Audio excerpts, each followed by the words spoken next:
dreaming and doing?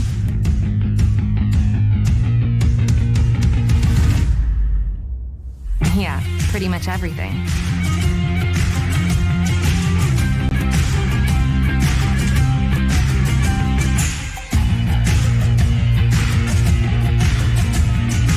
Visit Indiana Tech and see what it's like to be a warrior.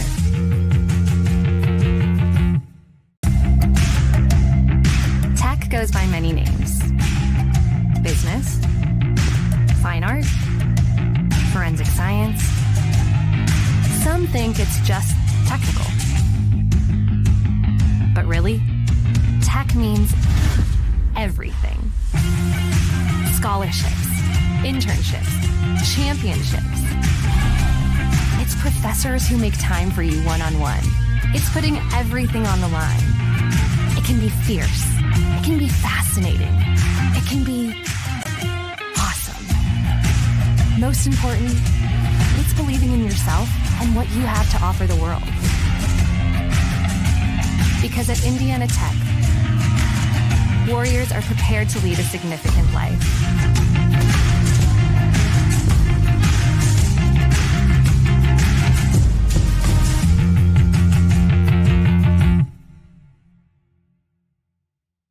Well, first of all, I'd like to say that there aren't very many energy programs out there. When I researched all of the various programs recently, there are really only 2 or 3 accredited engineering programs. I'm from Las Vegas, Nevada originally. I came out here to Indiana Tech to actually go for the energy engineering program because of its uniqueness and its ability to get hands-on with the materials that I'm going to be using in the future. Well, a few of the things I think that sets Indiana Tech apart is, number one, you have very small classes. You have very close relationships with your professors. When you have a class of 10 people, it's much easier to get to know the professor and get in contact with him than if you have a class of 30, 40, or 50. You're going to have the same professors for the majority of your classes. You're going to have the same classmates for the majority of your classes. The more practical applications come in all the subsequent energy engineering classes. Heat transfers in a class that right after they're leaving the classroom, and the board is filled with calculus. So in order to understand a lot of these topics, they're going to need to understand the calculus there.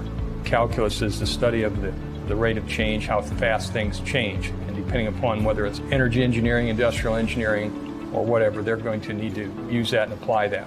Professor Romary, he stands out to me the most right now because when I first got here, I had to take calculus, Calc 1, Calc 2. And he's one of the professors that teaches it. And he was a very kind and helpful guy, and he did whatever he could to help us out. He was very funny, always had a way of creatively teaching calculus to us that not a whole lot of people can do. And I think that and how he did it is going to be something that's going to stick for me for a very long time. The field work that Indiana Tech can provide here is, for example, we have a 10 kilowatt windmill that the students can work with. We have a geothermal system for a couple of the buildings, for Utang-Sioux and for Zollner, that uses geothermal principles to heat and cool the buildings in the summer and the winter. The PV array system, training system that we have down here in the basement allows us to wire up the panels we have down in the basement to set it up as a off-the-grid system or a battery bank system, which helps us because we can see every component of the system actually intertwining and how they work together, which is something that may not be easily visible when you're on the job site in a career. So definitely my internship at Super Value Incorporated was a very, very beneficial program for me to be in. It was more based on the process and logistical side of engineering of my degree, not necessarily the design aspect.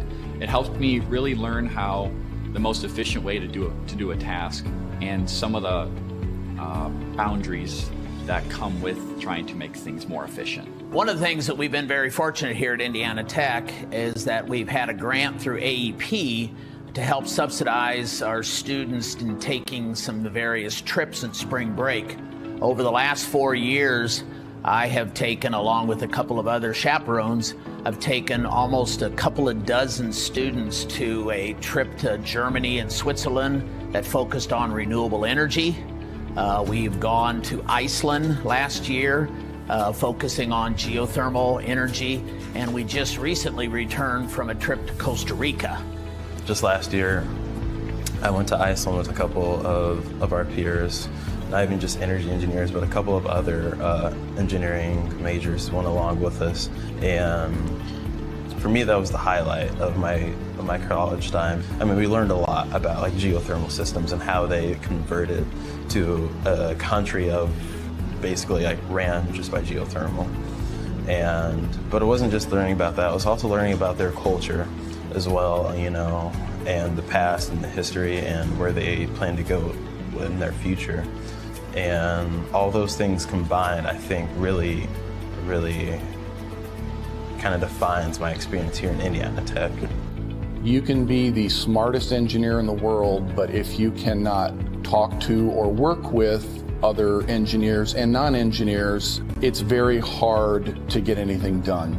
I try to teach my students that while you may not like writing, it's going to be a part of the job. You have to communicate. If you're doing experiments or testing hardware in the lab, you need to write it up so that other people know what you did, and the customer may want to know what are the results of that test. Something I would remember most about the faculty would be just the one-on-one aspect of it and how open they are to hearing your problems and concerns and willing to assist you. Indiana Tech, with the class sizes being so small, you really get that one-on-one talking, everyday type relationship with your advisors and your professors. And having that is key to success, I feel, because being able to communicate with them and actually get your problems and questions across is going to help clarify things for you while you're in classes in school, which is going to set you up for success. Welcome to the Summit City, home to the 260's dedicated high school athletes and fans. Each victory and celebration captured by our cameras. Treasure the highlights from the Summit Athletic Conference this season, or complete games live or on demand. After all, nobody's more proud to call Fort Wayne home than SummitCitySports.com. Want to know what it means to be a warrior?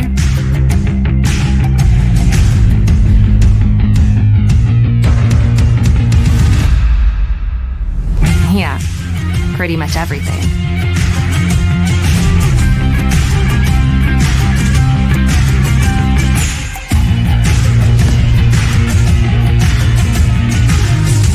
Visit Indiana Tech and walk a mile in a warrior's shoes. You want to know what's possible at Indiana Tech?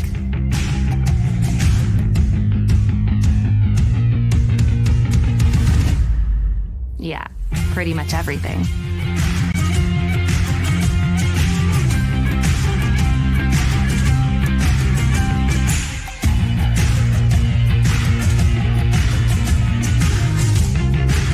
Visit Indiana Tech and see what it's like to be a warrior.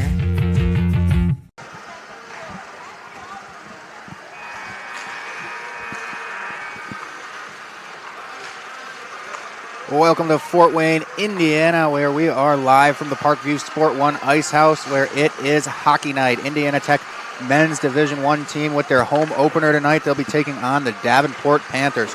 Davenport currently sits 4-1-0, undefeated in regulation.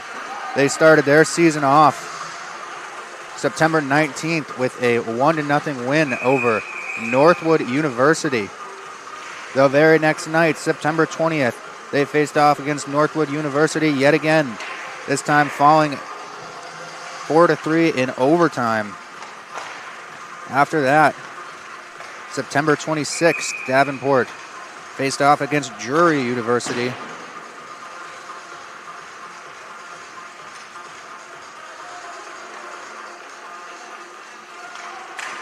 Where this is actually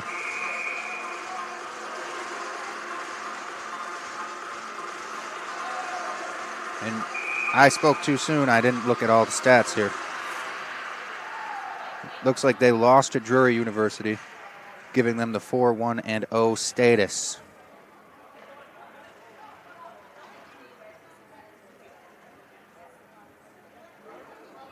So let me restart that. They took on Northwood and lost opening night 2-1. Then they beat Northwood 4-3. Then they took on Drury University, where it looks like they lost 6-2 and 5-1. So I'm not really sure what record I was looking at. Nevertheless, it's hockey night in Indiana. Fort Wayne, ladies and gentlemen. Indiana Tech still untested. The women's team just coming off this ice had a 3-0 win against Grand Valley State.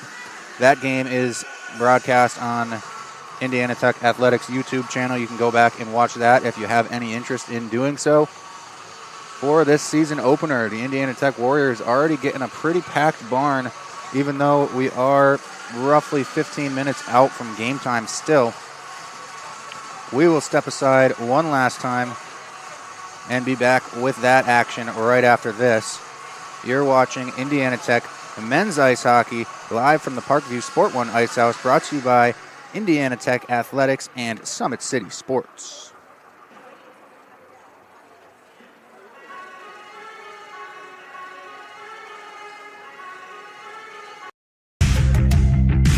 Want to know the difference between dreaming and doing?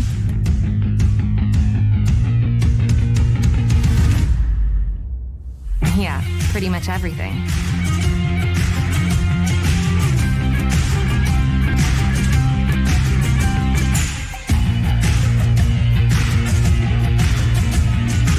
Visit Indiana Tech and see what it's like to be a warrior.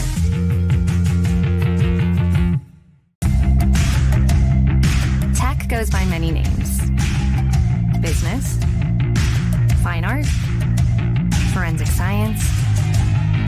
Some think it's just technical. But really, tech means everything. Scholarships, internships, championships. It's professors who make time for you one-on-one. It's putting everything on the line. It can be fierce. It can be fascinating. It can be awesome. Most important, it's believing in yourself and what you have to offer the world. Because at Indiana Tech, warriors are prepared to lead a significant life.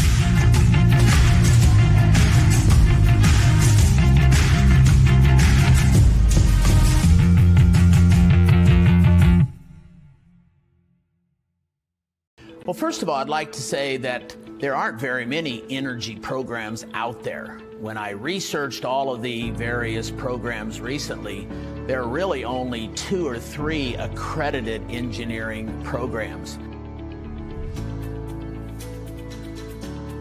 I'm from Las Vegas, Nevada originally. I came out here to Indiana Tech to actually go for the energy engineering program because of its uniqueness and its ability to get hands-on with the materials that I'm going to be using in the future. Well, a few of the things I think that sets Indiana Tech apart is, number one, you have very small classes. You have very close relationships with your professors. When you have a class of 10 people, it's much easier to get to know the professor and get in contact with him than if you have a class of 30, 40, or 50. You're going to have the same professors for the majority of your classes. You're going to have the same classmates for the majority of your classes. The more practical applications come in all the subsequent energy engineering classes. Heat transfers in a class that right after they're leaving the classroom, and the board is filled with calculus. So in order to understand a lot of these topics, they're going to need to understand the calculus there. Calculus is the study of the rate of change, how fast things change. And depending upon whether it's energy engineering, industrial engineering, or whatever, they're going to need to use that and apply that. Professor Romary, he stands out to me the most right now because when I first got here, I had to take calculus, Calc 1, Calc 2. and he's one of the professors that teaches it. And he was a very kind and helpful guy, and he did whatever he could to help us out. He was very funny, always had a way of creatively teaching calculus to us that not a whole lot of people can do. And I think that and how he did it is going to be something that's going to stick for me for a very long time. The field work that Indiana Tech can provide here is, for example, we have a 10 kilowatt windmill that the students can work with. We have a geothermal system for a couple of the buildings for Utangsu and for Zollner that uses geothermal principles to heat and cool the buildings in the summer and the winter.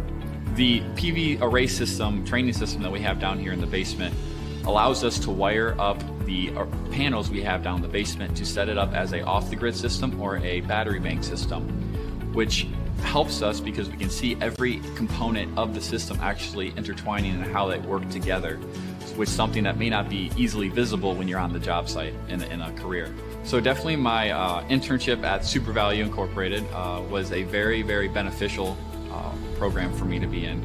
It was more based on the process and logistical side of engineering of my degree, not necessarily the design aspect. It helped me really learn how the most efficient way to do a task and some of the boundaries that come with trying to make things more efficient. One of the things that we've been very fortunate here at Indiana Tech is that we've had a grant through AEP to help subsidize our students in taking some of the various trips in spring break.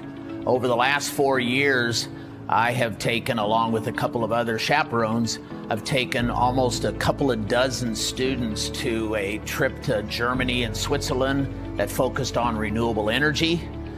We've gone to Iceland last year, focusing on geothermal energy, and we just recently returned from a trip to Costa Rica.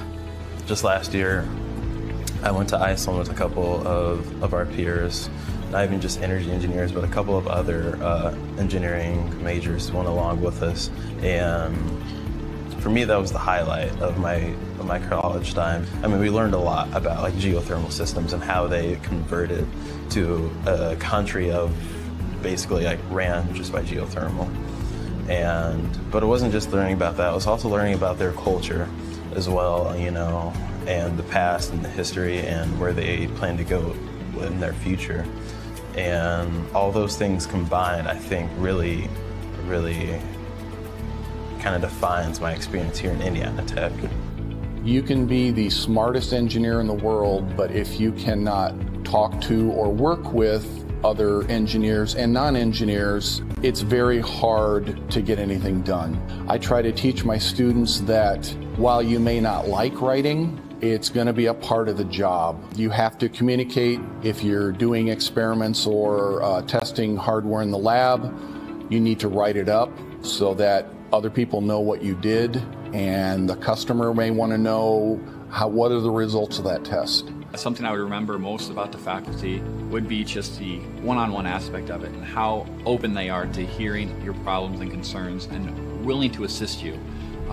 Indiana Tech, with the class sizes being so small, you really get that one-on-one talking, everyday type relationship with your advisors and your professors.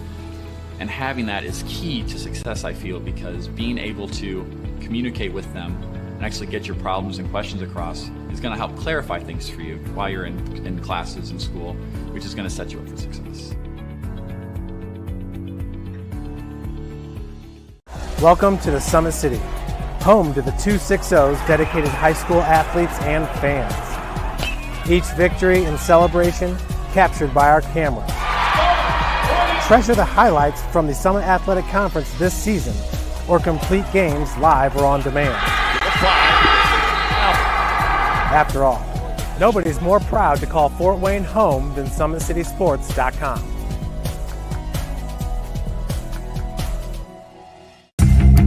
Want to know what it means to be a warrior?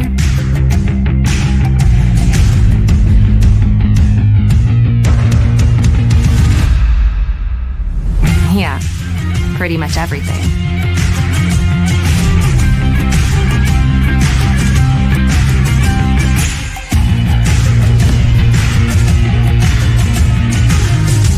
Visit Indiana Indiana Tech and walk a mile in a Warrior's shoes.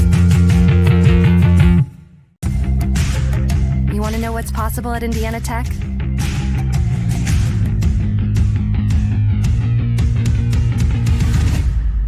Yeah, pretty much everything.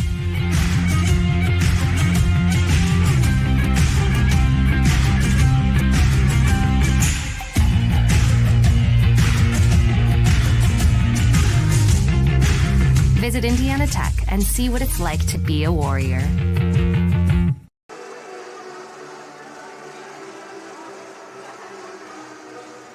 think it's really important for freshmen to realize you get out of college what you put into it. If you dedicate yourself to your classes and to your projects and to what you're doing in college, you're going to have a really great experience here. I wish someone would have told me my freshman year that it's important to prioritize, knowing what's important, what's not important, knowing what I need to do opposed to what I want to do. The two things that I think all freshmen should know is buy a parking permit so you don't rack up a bunch of fines and tickets, and also make sure you go to class, because it seems like a good idea when you're skipping, but then it's not worth it in the end when you fail the test or don't turn in homework. As an international student, my advice for the freshmen is to not be afraid to make friends, because your friends here will end up being your family away from home. Anything that you want to do, anything that you want to put on, anything that you want to showcase on campus, you can. There's always people around to help you do what you want to do here. Make sure that you always take time for yourself to make sure that you're okay, because college can be very overwhelming as far as like schoolwork and friends and sports and just like everyday life. Always just make sure that you get what you need to get done. It's important to have a relationship with your professors, because you become more personable with them. You start to engage in the material more. They can give you recommendations, especially once you get out of college. You definitely want to put them down as like references, and if you have a better personal relationship, it just makes the whole learning experience go smoothly.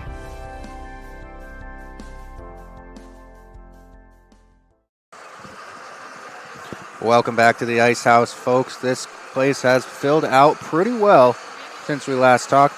I did want to just clear one thing up. I was misinformed on the sheets here. Davenport is 1-3 right now. Their only win this season so far coming September 20th against Northwood University. Just wanted to make sure we have all that clear. Davenport's leading goal scorers so far this year, Brendan Bauer with 4 goals on the season, 4 points. Ryan McMillan and Peter Staszewski are tied with 2 points.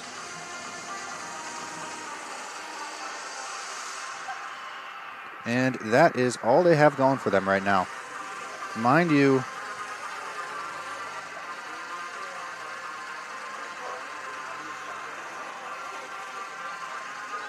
scratched in this one. Yeah, a couple of their top scorers are scratched, but the top scorers, aside from Bauer, only have 1 goal apiece. Indiana Tech, untested up to this point. Team's getting ready to hit the ice now. Here comes Davenport. Led, of course, by starting goaltender Kyler Loden, number 38 out of Grand Rapids, Michigan, USA. He'll be starting in between the pipes tonight for the Panthers. Indiana Tech yet to make an appearance. Here they come now. Led by starting goaltender number 72, Gage Reimer out of Medicine Hat, Alberta, Canada.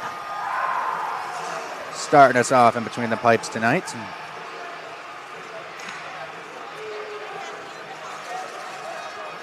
Last year, Indiana Tech obviously taking the whack with a 23-1 record, 69 points. Overall, 28-4-0.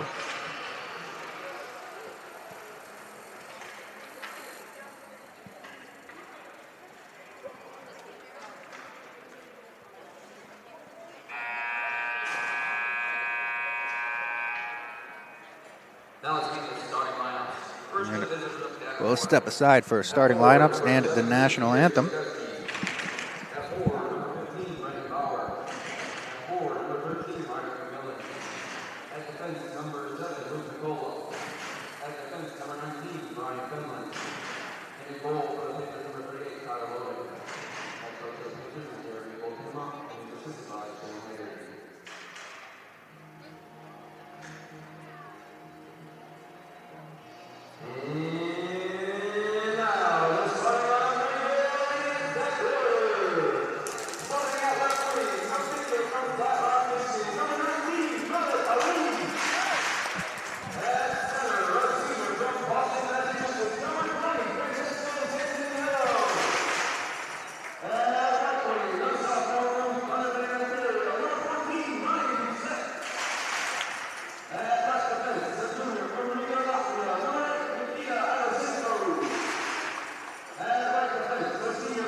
And just like that, Indiana Tech hockey is back. National anthem behind us, ice hockey ahead of us. So in case you missed it, starting for the Davenport Panthers, obviously we've already touched on Kyle Loden from Grand Rapids in between the pipes, number 38. On left defense, we have number 7, Luke McCullough out of Hancock, Michigan, USA. Beside him on the right defense spot, number 19, Brian Fenlon from Sault Ste. Marine, Ontario. Starting on the left wing, number 17, Peter Stajewski from Kentwood, Canada. And in the center position, number 15, the leading goal scorer, Brendan Bauer from Grand Rapids, Michigan, or Canada. And on the right wing, number 13, Ryden McMillan from Grand Rapids, Michigan, USA. And off the face-off,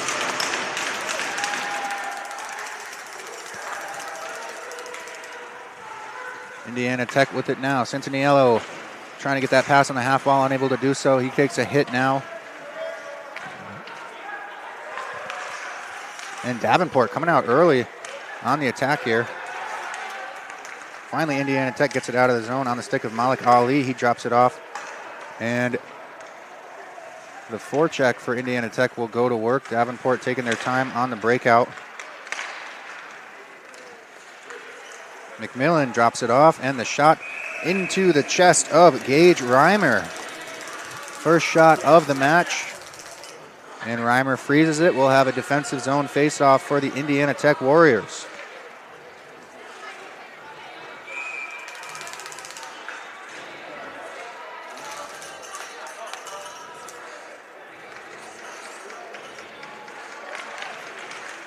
Face off won by Myler, gets it to Vanelli. Vanelli unable to get that one out. Gets thrown down deep. And picked up by the Warriors. And it's going to be Dunmore. Tries to get this one deep, but it winds up into the Davenport bench, so we'll get a stoppage of play for that. And a face-off right next to it. Looks like face-off center ice. My apologies. Face-off won by Dunmore. And the Warriors make it into the attacking zone. Not for long. This puck's going to go for icing off of Davenport. So the Warriors with an offensive zone face-off here. 18 minutes, 57 seconds remain on the clock in the first period. Just getting started here, ladies and gentlemen. And the Ice House is still filling out. Pretty good crowd here for opening night. Dunmore and Carlson at the face-off dot. And Dunmore wins it back. Tied up on the half wall now. Picked up, thrown, it's in the middle, and sticked out by Davenport. Good play there. Vanelli picks it up for Indiana Tech. He'll throw that one on net into the glove of Reimer, and he elects to freeze this one as Dunmore was right up in his grill.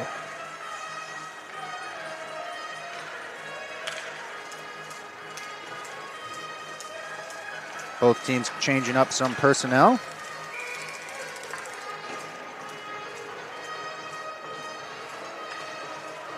Svodka on the draw for Indiana Tech, facing off against Davidson. Svodka wins that one back, and the Warriors offense will go to work. A little bit of contact behind the net there. Kept in now.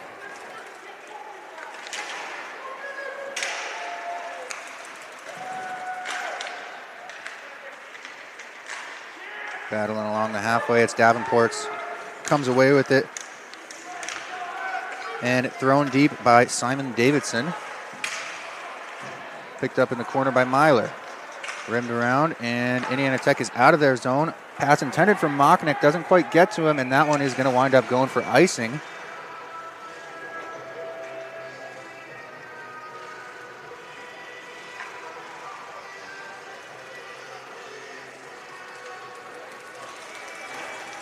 Face-off's going to be on the glove side of Gage Reimer in the Warriors' defensive end.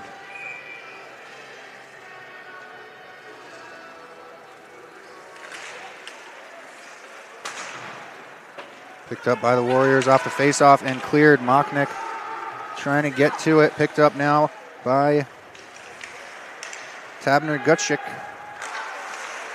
And Aiden Dufort picks that one up, fumbles it as he heads over the blue line. He'll have to touch up before the Warriors can head in on the attack.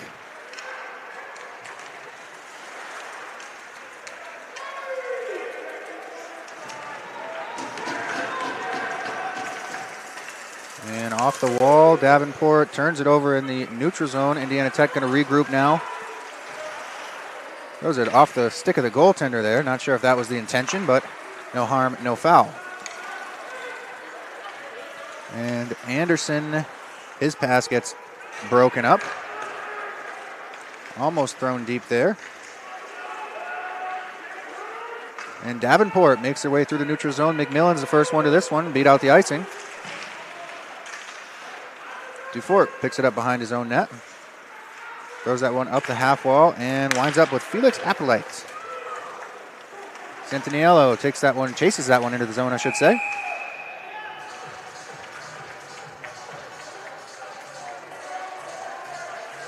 And we'll get a call there for what looks like a high stick.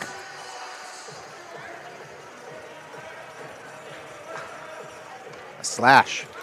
Slash is the call. Santaniello will be heading to the penalty box, and we'll get a look at Indiana Tech's penalty kill and the power play for the Davenport Panthers. They're going to elect to set up on the stick side of Gage Reimer.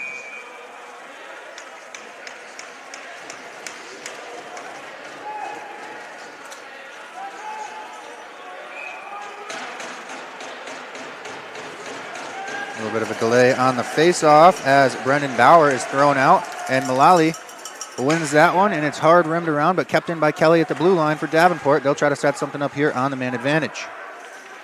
McMillan from the half wall hits the shins of Luke McCullough. And Davenport tries to set something up top. The shot's off the side of the nets. Picked up now by McCullough again and thrown all the way down. Stop behind the net for Gutschik. Gutschik will set things up on this power play breakout. He'll take it himself. Gutschik chips this one in, and it's going to be chased down by Brendan Bauer. Picked up by Kelly. He's got it on the half wall now, coming up top with it. Looks across, finds Gutschik. Gutschik goes up top from back to Kelly. Kelly fumbles that one, breaks up the flow a little bit, but they still have it. Now it's off the shins of Anderson, still not out for the Warriors. And the shot gobbled up by Reimer. Just over a minute gone here on the man advantage for Davenport. A couple of good opportunities and excellent zone time so far. Indiana Tech managing to limit their prime scoring opportunities. This time they'll get a face-off on the glove side of Reimer. Carlson taking the draw for the Panthers. He'll lose that one. And now it's tied up in the corner. Some time coming off this power play. Indiana Tech slowing things down, but it comes up top. And it's moved across. The shots, once again, frozen by Reimer. That shot coming off the stick of Dylan Jopi.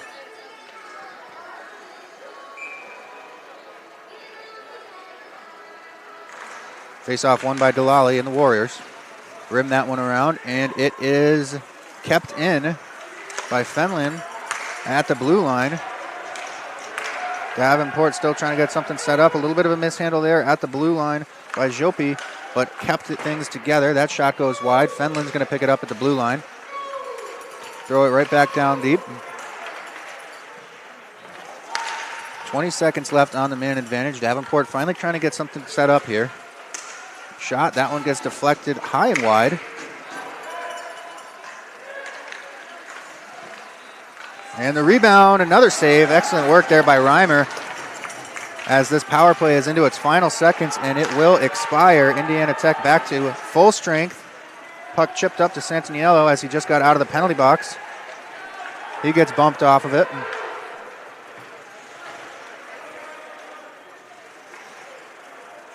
And Fenlon leaves it for a teammate who chucks it all the way down. DeFort catches it before it enters the Warriors' defensive zone. Ali battling on the half wall there at the neutral ice. And now it's Santaniello battling in the corner.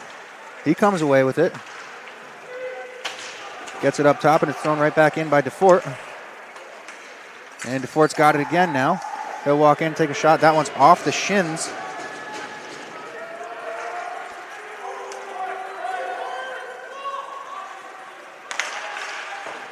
Regroup in the neutral zone. Unfortunately, this one might go for icing, and it does. Warriors had a little bit of momentum there for a brief second, and off the regroup took that icing, so they'll have to set back up into their defensive end. It's going to be Santaniello for the Warriors facing off against Peter Stochveski.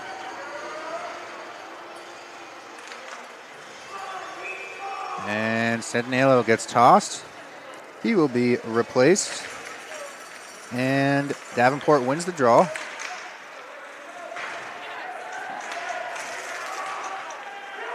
And that one kept in by Fenlon, just barely. Shot gets blocked out front. A little incidental contact there coming out of the zone. DeFort's attempt doesn't make it out.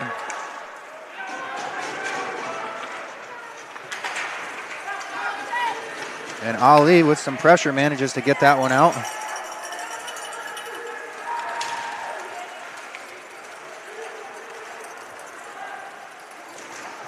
This one shoveled up to neutral ice and chipped back into the attacking zone by Austin Buck.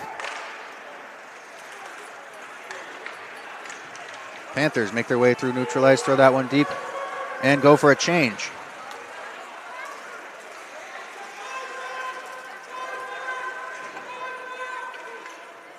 Slowing things down a little bit, Indiana Tech. Finally, Ian Vanelli steps out with it and takes it himself. Passes that one off by Balsick. And Buck unable to keep that one in the zone. He'll throw it back in as his team touches up. Now Davenport slowing things down. Jopi steps out from behind the net, takes it himself, moves that one over, and it's quickly broken up. And Jopi takes a hit in the corner. Crowd here liking that quite a bit.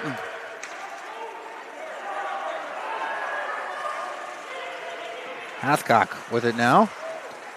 He'll turn back into his own end to avoid the pressure.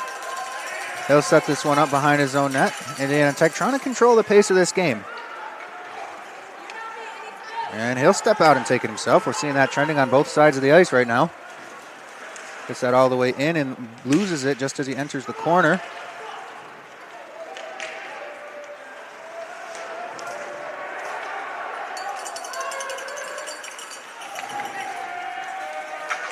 Now Kelly with an opportunity for Davenport off the blocker. Shoveled off into the corner.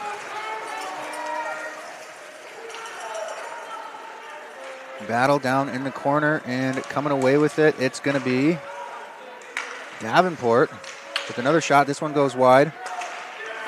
Pollitt throws that one deep, finds a man behind the net.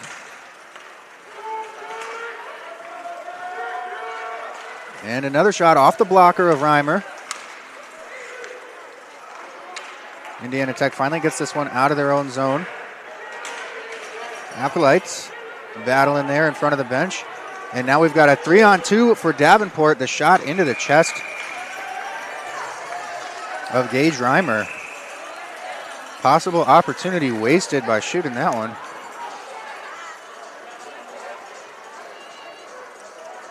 Indiana Tech was caught in a questionable line change there. They were out there for a while and they were trying to get something going, but they did not get the puck deep and wound up giving up an odd man rush because of it. Svodka quarterbacking Indiana Tech's defensive zone draw. He'll be facing off against Liam Bland, and Indiana Tech will come away with it off the draw. Centering pass is good. Oh, and blowing a tire there in the corner. Indiana Tech manages to maintain possession in the zone up top. Ivan Sanko throws it back down low. And across to DeFort. DeFort tries to get a little fancy there. He's forced to throw it down deep. And a battle in the corner. Felon's pass to Follett is good. He's not able to get around DeFort, though, and Ivan Sanko picks it up for the Warriors with a lot of time and space ahead of him. This is Vodka. Voboda. Sorry. Shot. Frozen. By Kyler Loden.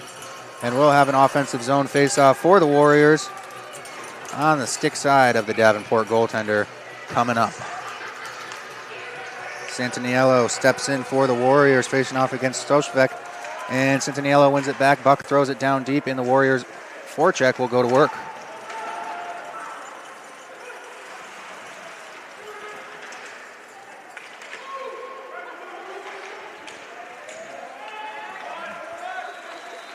And Myler mishandles that one. And Reimer comes out of his net, throws that one up, but turns it over, leaving a yawning cage. Luckily, he gets back in time, and the shot was going to be wide nevertheless. So the Warriors now with a defensive zone face-off on his glove side. Get a complete line change before that happens. This one's won by Davenport. Thrown low by Bauer. Knocked down in the corner was Stoshvesky. And Bazaluk throws it deep. That one cleared by the Davenport goaltender. Vanelli picks it up in neutral ice, gets it to Dunmore. Dunmore struggles as he enters the zone, but manages to get it deep off the stick and into the glass.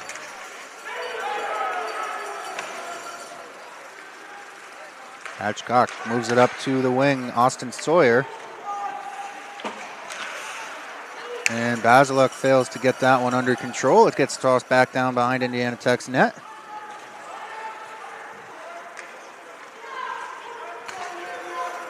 Move to the wing. Basiluk again. This time he will get it deep. Played by the goaltender, and Sawyer's there to battle, but no good. On his way through the neutral zone, Simon Davidson winds up offsides on that one. 8 minutes, 40 seconds remain in the first period of action here at the Ice House. So far, scoreless. And we got a face-off just outside the Indiana Tech defensive end. It's going to be Malik. Santaniello is stepping into the draw for the Warriors against Matthew Carlson of Davenport, and we got some action going on either wing side right now. Santaniello tossed out of the draw. Malik Ali does step in, and he wins that one back with Ivan Senko. Ivan Senko to DeFort. DeFort patiently waiting, tries to chuck this one cross ice. He's got Ali breaking to the corner, and Ali ties up his man, but the puck gets loose. Now it's Martinelli for Davenport. No doing. Santaniello is the next one to that puck. Ali's centering pass, no good. But Kelly throws that one clean out of his attacking zone and forces his team to regroup, and Ali is there to break that up. His shot off the pads, the rebound was there, but cleared away just in time by Tabor Gutschik.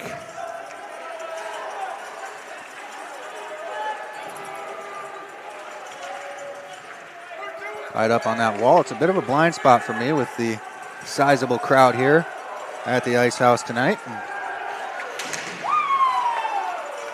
DeFort picks it up, and he's got time and space. He can be dangerous when he has those two things. Makes a couple good moves, but he gets broken up as he enters the attacking zone.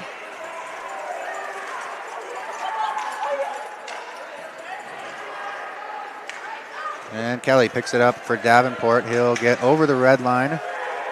Sorry, not Kelly, Follett. Now he's tied up before he can even make an offensive zone entry. Puck picked up by Delali. And he's going to try to stick with this. He takes a hit and gets knocked off the puck.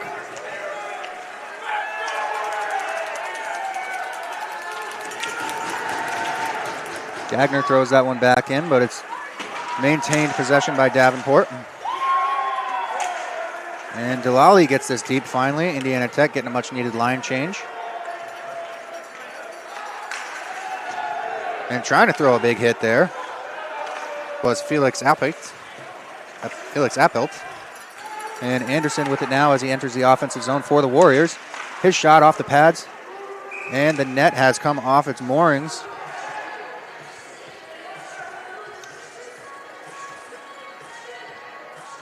As Ethan Domini was thrown into it by the Davenport defender. Nevertheless, it'll be an offensive zone face-off for the Indiana Tech Warriors.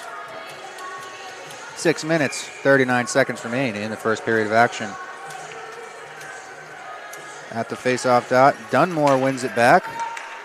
And Buck throws it down deep, back to him. Myler keeps that one in and just barely avoids the netting over there in that far corner.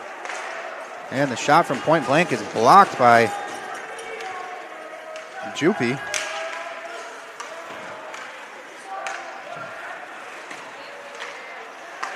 And Basiluk gets this one out of his defensive zone, and he'll try to throw this one deep. It's a little bit deflected. Picked up by Davenport in their defensive end. Brandon Bauer fumbles that one as he takes a hit from Austin Sawyer, I believe, who's throwing that hit. McMillan with it now. He's forced to retreat back into his own zone, throw that one to his defenseman. And Davidson unable to get the offensive zone entry for Davenport. They'll have to regroup yet again. Now Davidson's in. His shot goes wide. I believe that was intended to be a pass, but nobody touched it. And this one should go for icing.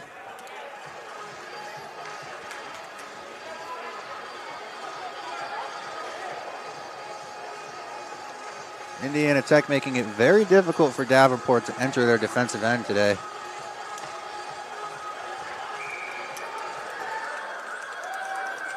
And Malik Ali and Simon Davidson on the faceoff. Ali wins this one back.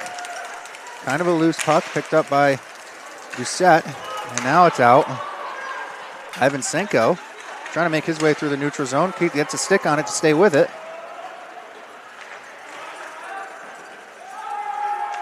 And Davenport clears.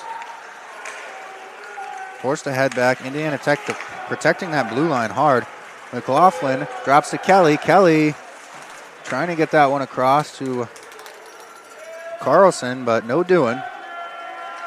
Indiana Tech comes out of their own end. Doucette drops that one at his own blue line, and it's turned over. Carlson now with it again for Davenport. Tries to get that one to McLaughlin, but the puck was in the air, and McLaughlin was not able to get a lot on it, and it's frozen by Reimer. We'll have a defensive zone face-off in the Warriors' end. 4 minutes, 47 seconds remain in the first. So far, we are scoreless. See how long that lasts in this one.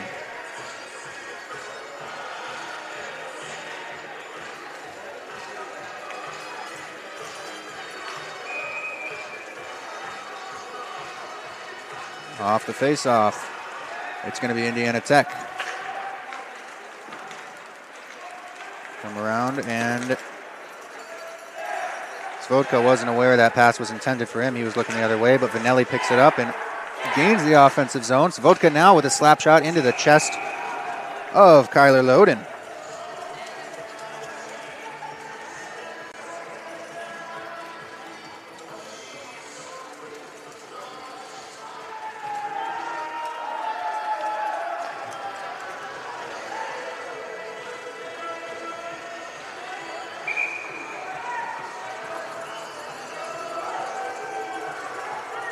Indiana Tech getting a last-minute line change here. It's going to be Malik Ali in the face-off dot against Matthew Carlson for Davenport. Ali wins that one back, but the draw is blown dead. So we'll have another look at that, I suppose.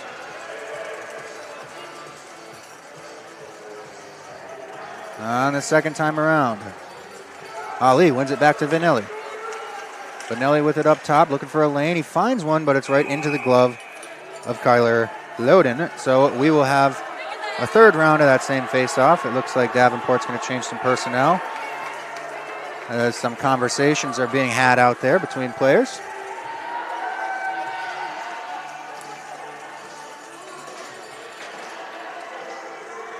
Coming onto the ice for Tech, we got Svodka, Machnik, and Delali. Svodka wins it back to Vanelli. Vanelli throws it down to Delali. Back up to Hatchcock. His shot gets deflected out of play. We'll get a stoppage.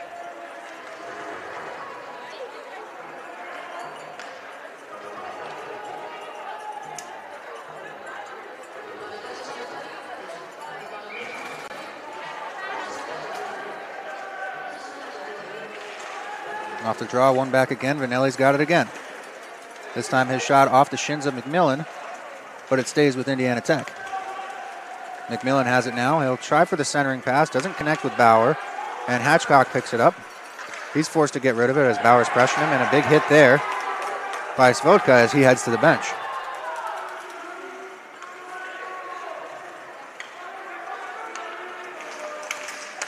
And Hatchcock trying to make something happen. He winds up offsides temporarily. Anderson in the neutral zone. Delali with the backhand pass. Get things back in, and it's chipped up. Gagner tries to get that one past McMillan. No doing. McMillan got a hold of it. And Gagner's got it in his own corner. He'll throw that one behind the net. Finds a teammate, and the pass doesn't connect, but it doesn't have quite enough on it for icing. So it will be picked up by Brandon Fenlon. And the Davenport goes to work on their breakout. Doesn't get very far, though. Gagner again. No ice is the call.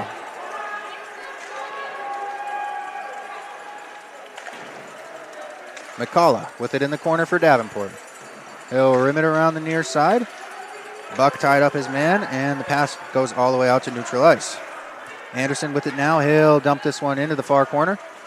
Picked up by Jopi, and Davenport unable to clear. It's kept in by Buck. And now an opportunity for Dunley.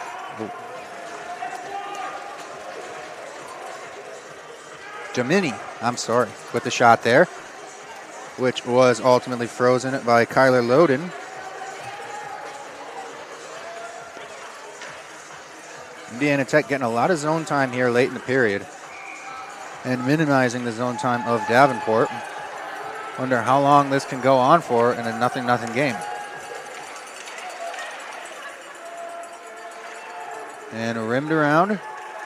That one took a little bit of a strange bounce off the wall. I don't think anybody was really expecting that, but Davenport now trying to use it to their advantage as Davidson makes his way into the attacking zone. That one rims around, and now it's just sitting in front of the net. DeFort's the first one to it. Aiden DeFort coughs that one up behind the net, but he gets back out in front to block the shot and minimize the scoring opportunity for Davenport. And Davenport's going to head to the sin bin here. We've got a tripping call. And it's going to be against number 81, Robert McLaughlin. Only 11 extra seconds on the first period clock than on this penalty clock. Indiana Tech with their first opportunity on the man advantage tonight.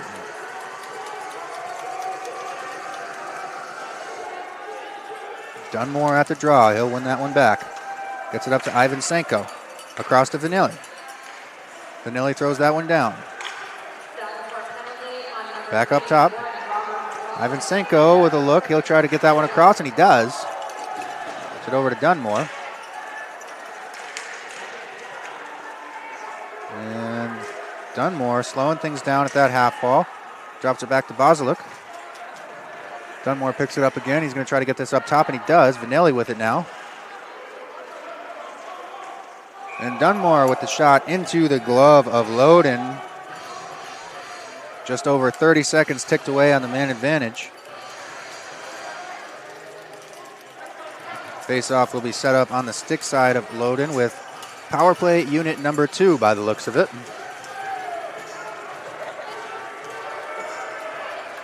Svoboda, Santaniello, Malik Ali, Aiden Dufort. And Zane Myler passes it over to Aiden Dufort. Throws it down to Santaniello and Svoboda, who grabs it behind the net. And this one's going to trickle out of the zone. Dufort's going to grab a hold of it and reset things on the power play. Moves it over to Ali. Ali gets it up top. Svoboda. And a great opportunity there for Indiana Tech. Dufort manages to keep that one in. He was just entering the zone himself. He'll slow things down, and the shot into the glove of Loden. 53 seconds left on the man advantage. 1 minute, 4 seconds left in the first period of action here at Parkview Sport 1 Ice House. It is completely packed at this point and loud. I'm sure you can hear that on your TV at home.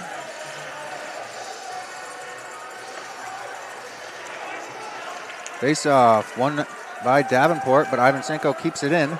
Throws it across to Vanelli. Vanelli wraps this one around. Bozilek picks it up behind the net, but he's contested by Jopi.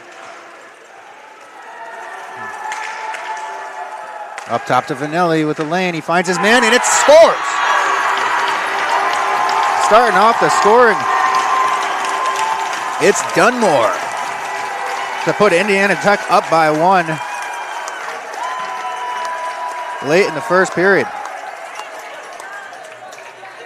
Jeremy Dunmore scores Indiana Tech's first goal of the season here at their home opener. We'll take another look. Some good movement by Tech. Finds him down low. He's all alone, backdoor. Everybody in the stadium thought he was shooting that puck, but he found Dunmore for the one-timer, and Indiana Tech, just like that, is 1 for 1 on the power play. With less than a minute to go here in the first period, that momentum could very well carry over into the second.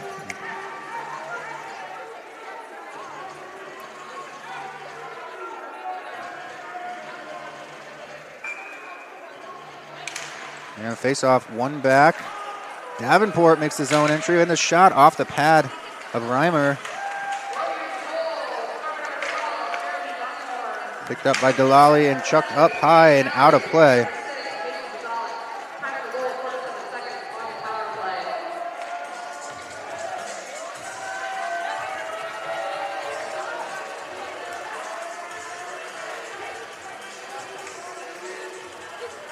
So the Warriors establishing a 1-goal lead now, just 27 seconds left to play in the first. Got a defensive zone faceoff, Centinelo and Carlson at the dot.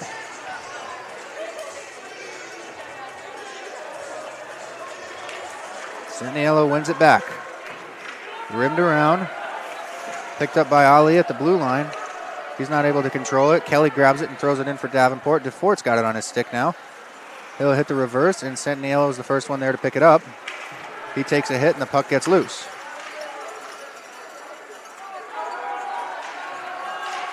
As the clock expires, the puck is tied up on the half wall. And that's going to do it for the first period of action. Indiana Tech heading to the locker room with a 1-goal lead over the Davenport Panthers after one. And they're not quite finished yet. A couple things had to be said before they hit the showers or hit the dressing room for intermission here.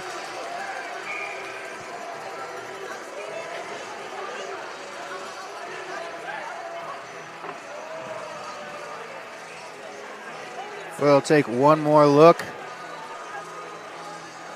at that sole lonesome goal that came for Indiana Tech on the power play. Vanelli throws that one from up top to Dunmore, who buries it back door. And just like that, the Warriors are heading into intermission with a 1-goal advantage.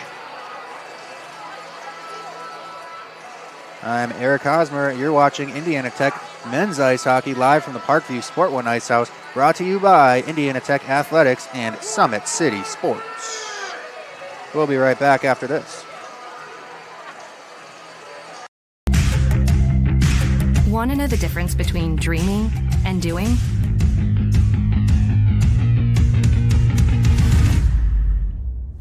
Yeah, pretty much everything.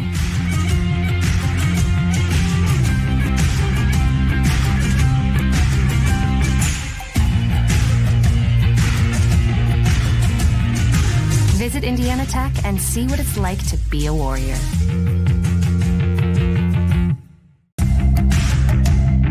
Tech goes by many names. Business, fine art, forensic science. Some think it's just technical. But really, tech means everything. Scholarships, internships, championships.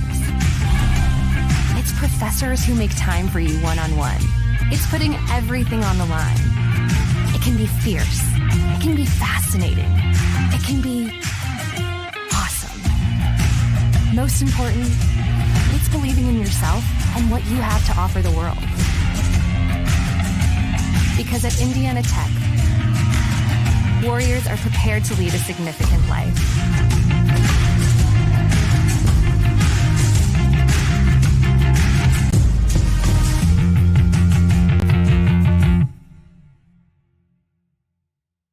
Well, first of all, I'd like to say that there aren't very many energy programs out there. When I researched all of the various programs recently, there are really only 2 or 3 accredited engineering programs. I'm from Las Vegas, Nevada originally. I came out here to Indiana Tech to actually go for the energy engineering program because of its uniqueness and its ability to get hands-on with the materials that I'm going to be using in the future. Well, a few of the things I think that sets Indiana Tech apart is, number one, you have very small classes. You have very close relationships with your professors. When you have a class of 10 people, it's much easier to get to know the professor and get in contact with him than if you have a class of 30, 40, or 50. You're going to have the same professors for the majority of your classes. You're going to have the same classmates for the majority of your classes. The more practical applications come in all the subsequent energy engineering classes. Heat transfers in a class that right after they're leaving the classroom, and the board is filled with calculus. So in order to understand a lot of these topics, they're going to need to understand the calculus there. Calculus is the study of the rate of change, how fast things change. And depending upon whether it's energy engineering, industrial engineering, or whatever, they're going to need to use that and apply that. Professor Romary, he stands out to me the most right now because When I first got here, I had to take calculus, Calc 1, Calc 2. And he's one of the professors that teaches it. And he was a very kind and helpful guy. And he did whatever he could to help us out. He was very funny, always had a way of creatively teaching calculus to us that not a whole lot of people can do. And I think that and how he did it is going to be something that's going to stick for me for a very long time. The field work that Indiana Tech can provide here is, for example, we have a 10 kilowatt windmill that the students can work with. We have a geothermal system for a couple of the buildings for Utangsu and for Zollner that uses geothermal principles to heat and cool the buildings in the summer and the winter. The PV array system, training system that we have down here in the basement allows us to wire up the panels we have down in the basement to set it up as a off-the-grid system or a battery bank system, which helps us because we can see every component of the system actually intertwining and how they work together, which is something that may not be easily visible when you're on the job site in a career. So definitely my internship at Super Value Incorporated was a very, very beneficial program for me to be in. It was more based on the process and logistical side of engineering of my degree, not necessarily the design aspect. It helped me really learn how the most efficient way to do a task and some of the boundaries that come with trying to make things more efficient. One of the things that we've been very fortunate here at Indiana Tech is that we've had a grant through AEP to help subsidize our students in taking some of the various trips in spring break. Over the last 4 years, I have taken, along with a couple of other chaperones, I've taken almost a couple of dozen students to a trip to Germany and Switzerland that focused on renewable energy. We've gone to Iceland last year, focusing on geothermal energy, and we just recently returned from a trip to Costa Rica. Just last year, I went to Iceland with a couple of our peers, not even just energy engineers, but a couple of other engineering majors went along with us. And for me, that was the highlight of my college time. I mean, we learned a lot about like geothermal systems and how they converted to a country of basically like ran just by geothermal. But it wasn't just learning about that, it was also learning about their culture as well, you know, and the past and the history and where they plan to go in their future. And all those things combined, I think, really kind of defines my experience here in Indiana Tech. You can be the smartest engineer in the world, but if you cannot talk to or work with other engineers and non-engineers, it's very hard to get anything done. I try to teach my students that while you may not like writing, it's going to be a part of the job. You have to communicate. If you're doing experiments or testing hardware in the lab, you need to write it up so that other people know what you did, and the customer may want to know what are the results of that test. Something I would remember most about the faculty would be just the one-on-one aspect of it and how open they are to hearing your problems and concerns and willing to assist you. Indiana Tech, with the class sizes being so small, you really get that one-on-one talking, everyday type relationship with your advisors and your professors. And having that is key to success, I feel, because being able to communicate with them and actually get your problems and questions across is going to help clarify things for you while you're in classes in school, which is going to set you up for success. Welcome to the Summit City, home to the 260's dedicated high school athletes and fans. Each victory and celebration captured by our cameras. Treasure the highlights from the Summit Athletic Conference this season, or complete games live or on demand. After all, nobody's more proud to call Fort Wayne home than SummitCitySports.com.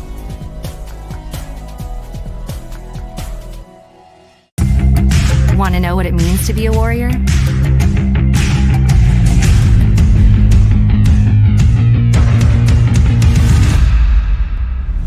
Yeah, pretty much everything.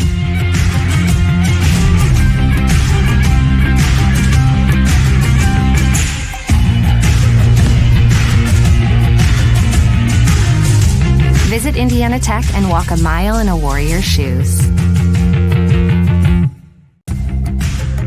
You want to know what's possible at Indiana Tech?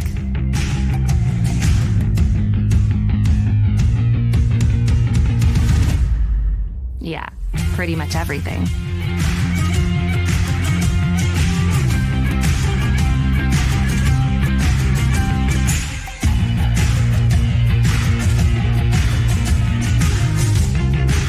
Visit Indiana Tech and see what it's like to be a Warrior. Welcome back to the Ice House, home of your Indiana Tech Warriors, where after one period of action, the Warriors have taken a 1-0 lead against the Davenport Panthers. That, of course, came on the power play when Davenport Panther Ryan McLaughlin took 2 minutes for tripping, and Jeremy Dunmore scored Indiana Tech's first goal of the season. So for the time being, he is the leading goal scorer, assisted by Kane Gagner and Ian Vanelli.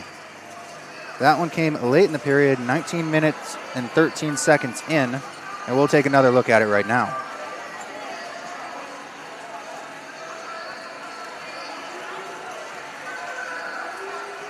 They were working it on the power play for a while here. Gets this one up top. Vanelli shows all signs of shooting, but he finds Dunford down low, wide open, throws it over to him, and seals the deal for a 1-0 lead heading into the dressing room on homecoming night.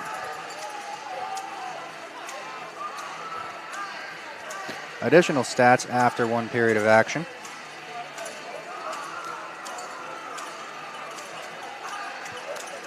Shots on goal tied 12-12. Power play goals, Indiana Tech has the only one. They're 1-for-1 on their power play. Davenport 0-for-1 on theirs. Both teams with just one penalty. Face-offs, Indiana Tech kind of dominant in the face-off dot right now. Face-offs are 20-7 in favor of Indiana Tech. Indiana Tech's blocked 5 shots. Davenport has blocked 2. I was wondering just how long Indiana Tech could maintain that kind of zone time without putting one home, and the answer was the majority of the first period. So we have some second period action coming up in about 5 minutes, so we'll step aside one last time before we bring that to you. I'm Eric Hosmer. You're watching Indiana Tech men's ice hockey, brought to you live from the Parkview Sport One Ice House by Indiana Tech Athletics and Summit City Sports.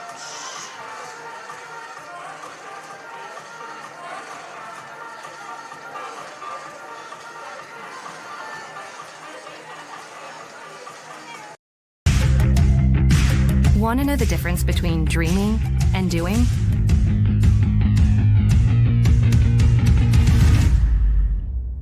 Yeah, pretty much everything.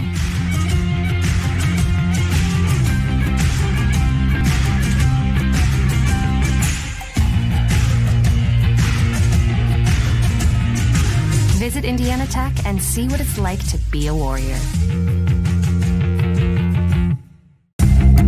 Want to know what it means to be a Warrior?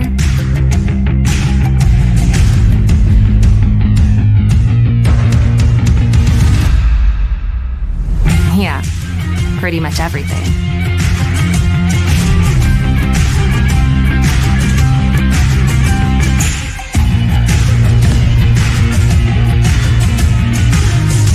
Visit Indiana Tech and walk a mile in a Warrior's shoes. Welcome to the Summit City, home to the 260s dedicated high school athletes and fans. Each victory and celebration captured by our camera.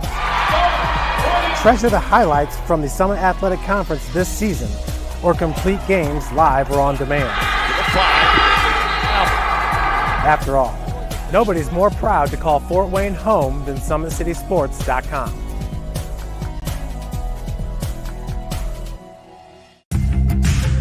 You want to know what's possible at Indiana Tech?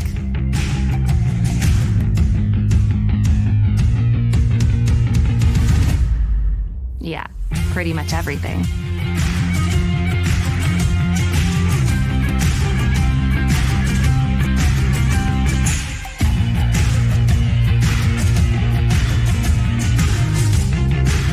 Visit Indiana Tech and see what it's like to be a Warrior. Well, welcome back to the Ice House. Teams about to make their way onto the ice for the second period of action. Here comes Davenport now. Led once again by their starting goaltender, who's still in this one, Kyler Loden, number 38 from Grand Rapids, Michigan, USA. Folks here at the Ice House not giving them the warmest welcome after intermission, but here come the Warriors.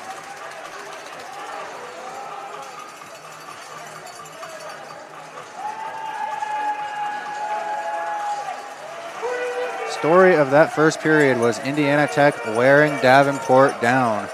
We'll see if this intermission doesn't do wonders for Davenport and give them a fresh start, or if Indiana Tech's just going to keep their foot on the gas before Davenport has a chance to take the breath they need.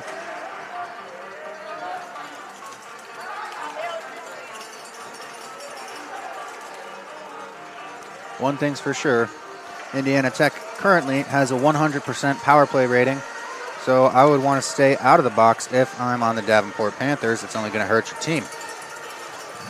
Looks like our starting lines, we have the Santaniello line for Indiana Tech and the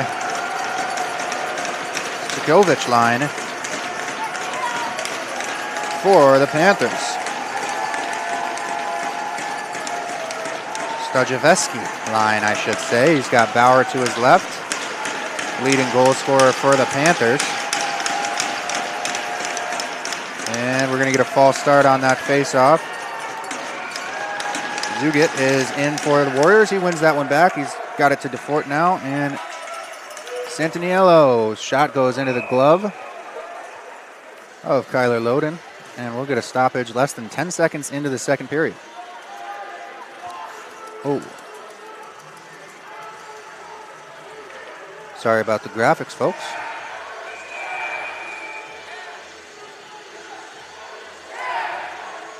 And Santaniello on the draw once again, this time against Carlson. Carlson wins that one back. But first one to it is the Warrior. And now it's tied up in the corner.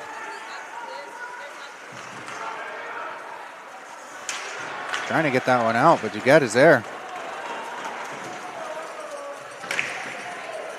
Set.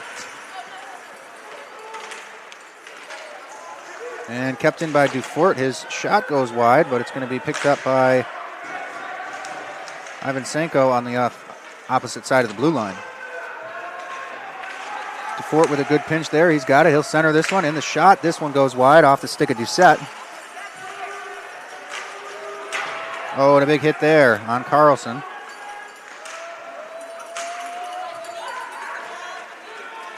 Good battle down low. It's going to come up top, and Ivanchenko manages to keep that one in. He's tied up. Doucette manages to come to his aid. And now we got a little bit of a battle in the corner. They've got to be careful getting wrapped up like that. These refs will call that. Another shot goes wide, and Hatchcock grabs it up top. He'll keep it in. Ozalik wraps it around.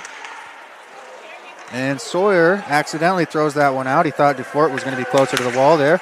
A little bit of a miscommunication. Now it's stopped by Reimer and thrown right back up to Sawyer at the near blue. Nicola lays down Sawyer as Sawyer tries to put the body on him. Sawyer and Nicola going to meet again in the corner now. Both just leave the puck behind. And Gutschik's got somebody tied up there. Puck gets free nevertheless. Both teams seem a little more focused on playing the body right now. Oh, and blowing a tire there.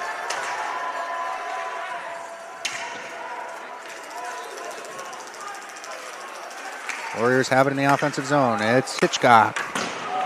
Hathcock. Slowing things down now was Basilik. And we got it tied up on the half wall on the far side. See who comes away with it.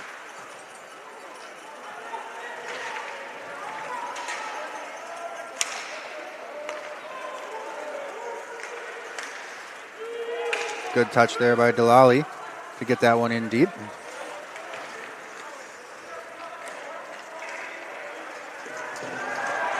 McCullough takes a big hit right by that pillar.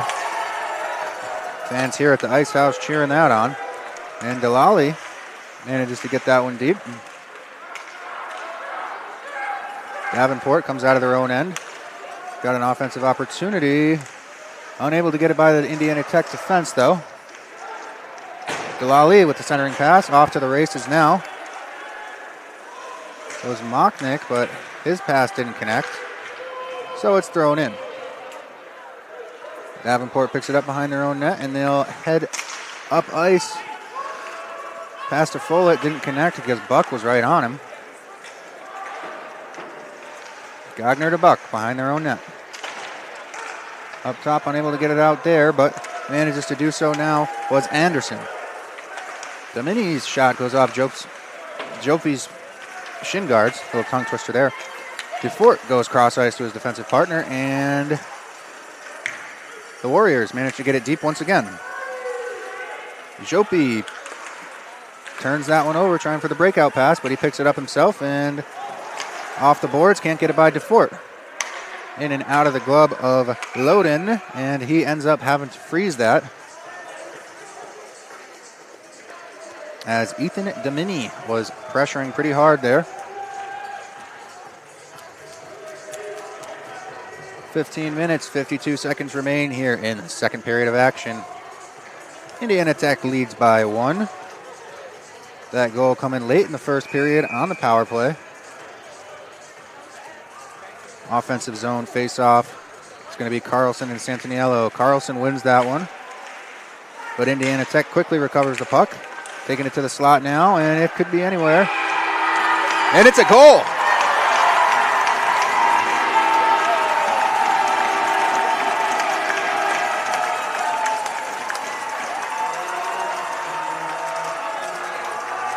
Not sure who exactly got it, but we'll take another look.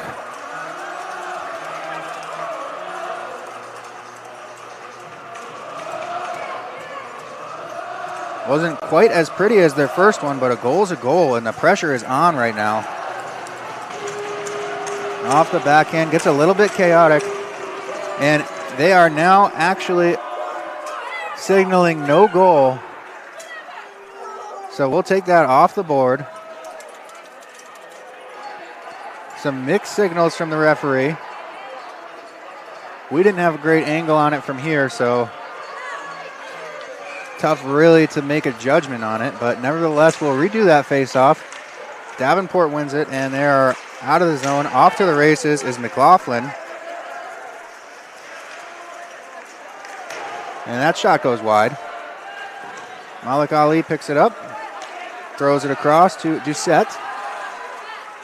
And Doucette trying to find Ali on the far side off the skate of Davidson. Now all the way back in their defensive end. Ali picks this one up. Finds a good stretch pass to Doucette, and Doucette gets it to Dunmore. Dunmore with the backhand shot. It's in the body of Kyler Loden, and we got some extracurriculars going on out there now.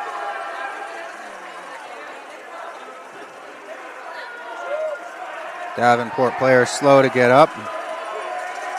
And it looks like Doucette's may be headed to the penalty box.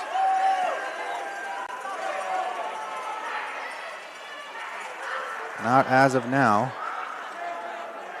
A little bit of an argument going on with Indiana Tech and the officials after that one. Signaling to the penalty box. They want, looks like a match. It looks like McCullough and Doucette are both going to go.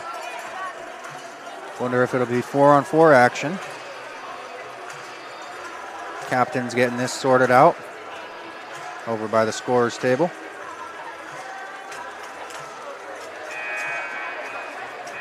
It's going to be 4-on-4 by the looks of Malik Ali and head coach Frank DeCristofario. A lot of ice in this situation. It's definitely going to play to Indiana Tech's advantage, if you ask me.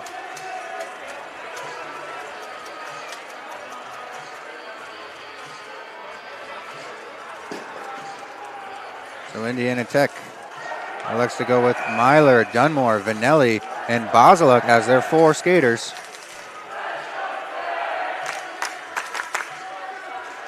And they'll win it back quickly. Vanelli's got it up top now. Fakes the shot, gets one through, and it's just trickling around down there. What an opportunity. Davenport's able to clear, but Vanelli picks it up quickly. Gets it to Basilek. Back across the ice, Vanelli's got it again. And he runs into his own man as he enters the zone, giving Davenport the opportunity to break out. Vanelli comes through, it doesn't wind up with the puck and lays a soft body. Gutschik gets that one to McMillan. McMillan turns it over at the blue line. Oh, and knocked down there was Dunmore. But Basilek got the guy back. Indiana Tech going for a change now. Davenport not capitalizing on that opportunity. They'll move it around in their own end instead. Gutschik with it now. Throws this one up. Picked up by Carlson. Carlson cut off by Hathcock.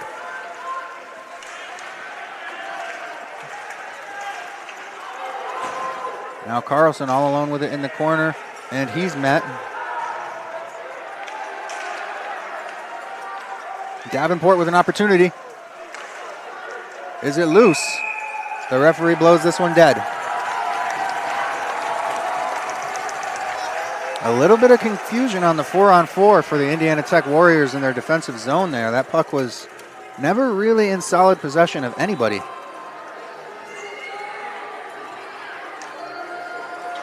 So they'll reset and take a new face-off. Put a couple of veterans out on the ice in the form of Malik Ali and Francesco Centiniello.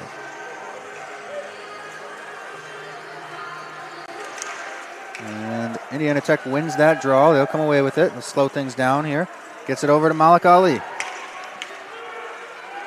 Ali coming down the half wall, circumnavigating the offensive zone. Drops it to Ivan Senko. Ivan Senko working it in the corner. Gets it down low to Gagner. And this one's cleared. It's going to be Davidson. No, it will not be. Brendan Bauer made the zone entry there, and he's going to pick it up now. Leading goal scorer for Davenport. He tries to drop that one off and manages to do so. And it's gloved down off the shot from Logan Martinelli. Teams are back to 5-on-5 action at this point.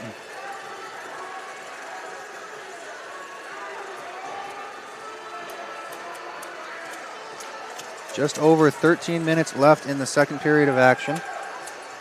So far, the only goal on the board is still the one from the first. Svoboda off the draw. Blockered away into the corner.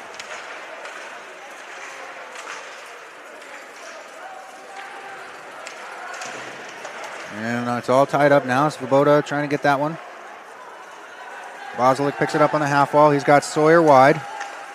Gets it to him in the middle.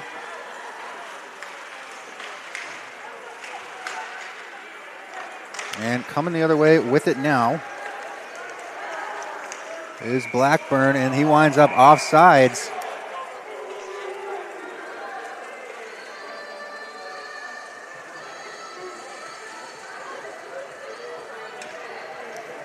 Was Harrison Follett with a foot over the line. Referee forced to blow that one dead, and we'll get a face-off just outside Indiana Tech's defensive zone. This one's won back by Davidson to Gutschik. Almost broken up by Myler, but sticking with it.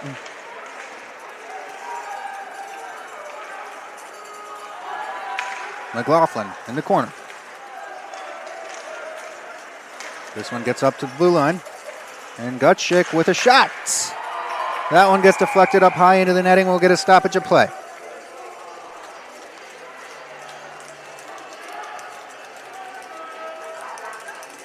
Indiana Tech spending more time in their defensive zone now than they have for the first part of this game.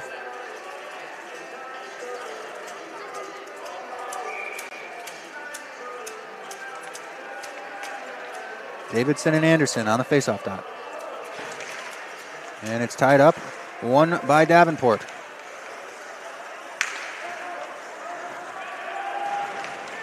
And a big hit down low by Austin Buck. That man's slow to get up. Take another look.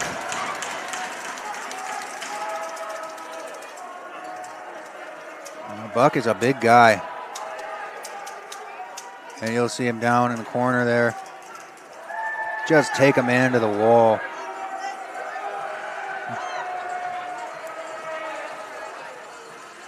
And that was, of course, Rob McLaughlin. Seems to be all right. Got up and got to the bench under his own power.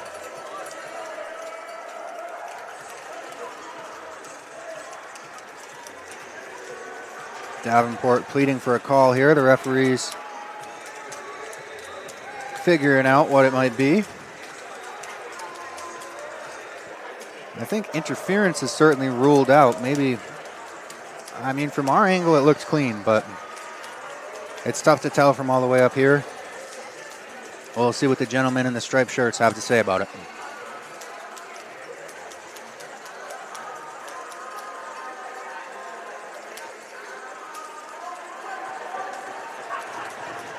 Looks like we're setting up for a face-off outside the zone.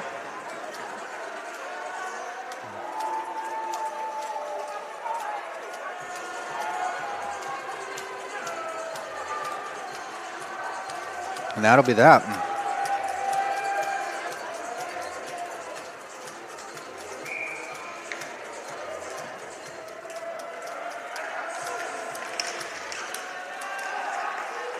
Tied up off the draw. Davenport comes away with it. Stajveski with the shot into the body. And it's going to be Brendan Bauer crashing the net hard and stirring up Indiana Tech's defenders. Things starting to get a little bit chippy out here on homecoming night. Nothing we're not used to here at the Ice House, of course.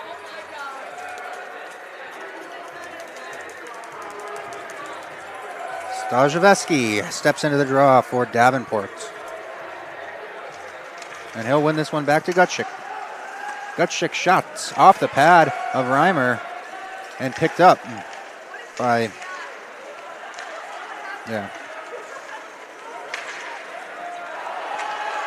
opportunity for the Warriors. Can he get there? A good stick, a diving effort there by Pavel Svoboda to keep this offense going. And a big hit there. A lot of big hits going on now. Svoboda in pressure. And Bauer moves that one across. Gets it to Mikola, who throws it down deep, and it's picked up by Ivan Senko. And he takes a big hit by Bauer as he tries to get out of the zone there.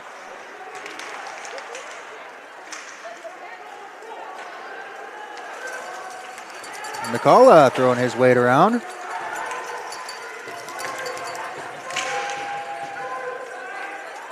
This shift in particular, Indiana Tech may be in trouble. They're getting out-muscled and probably worn down. They're hemmed in their defensive zone. Finally get it out. No, they do not. Now they do. Dufort, the man with the puck on his stick, tries to get that one through with the toe drag release. Winds up in the net himself as the puck goes up into the protective netting, signaling a stoppage of play.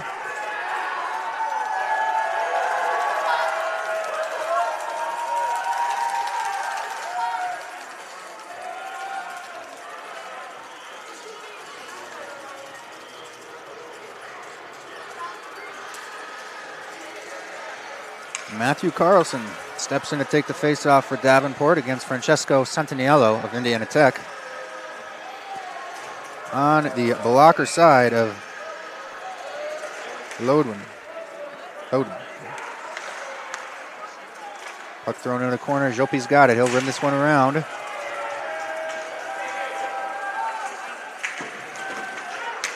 Oh, and an opportunity for Martelli. Martinelli's shot goes across the crease. No good. Puck's bouncing around like crazy out there. Hathcock trying to get to it. But it's And you know what? I think Davenport just picked up a bench penalty. They are not going to want to be doing that the way Indiana Tech's power play has looked tonight. And it is going to be Logan Martinelli headed to the box for 2 minutes. I'm guessing unsportsmanlike conduct.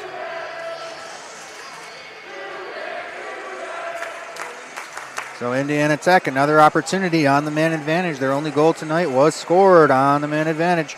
So we'll see if they can't repeat history here now with less than 10 minutes left in the second period, just past the halfway point of this game. Vanelli has got it up top. Gets it down to Doucette. Doucette throws it low. And it's rimmed around. Bozilic centers it out front, and oh, what a stick save!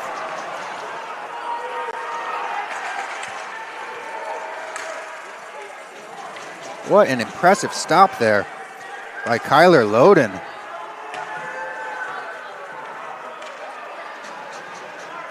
Vanelli has it in the neutral zone. And the Warriors are offsides, and we got a little bit of pushing and shoving going on at center ice. Ivan Sanko getting involved. Both gentlemen free to go. Let's take a look at that stop I was ranting and raving about.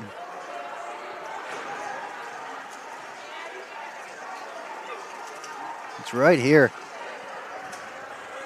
Tough to see here, but he gets the stick out just in the nick of time. I thought for sure that was going to be Indiana Tech's second goal of the night. Nevertheless, a minute 18 seconds remain on the man advantage. Davenport trying to get their lines straight. Head coach does not look pleased with what they're doing right now. And Gutschik makes the change as soon as the puck is dropped. Myler to DeFort. Hayden DeFort gets this one over to Malik Ali. Ali makes his own entry, wraps himself around the net, and finds a man out front. Almost. That one doesn't connect with anybody, and it's out of the zone. DeFort comes back and picks it up. Less than a minute left on the man advantage. DeFort with a nice saucer pass connects seamlessly with Malik Ali. And the Warriors looking to get something set up. DeFort up top, throws it to Santaniello, who gets it down low to Ali. Ali turns away for some space and finds DeFort up top. DeFort's shot into the glove of Kyler Loden. Down to 37 seconds left on the man advantage. Indiana Tech has looked good, but they haven't, I can't even say they haven't got the opportunities they're looking for, because that one, they got robbed. Loden pulled that out of nowhere. I was very surprised that wasn't their second goal of the night.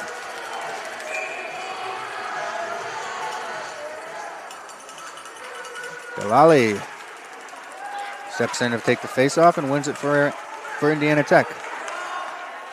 Now Doucette up top. He's got some pressure on him.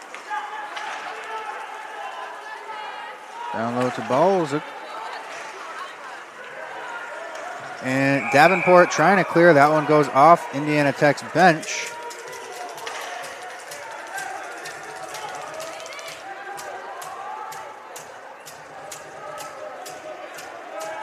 So it'll be an offensive zone faceoff for the Warriors with 18 seconds left on the man advantage.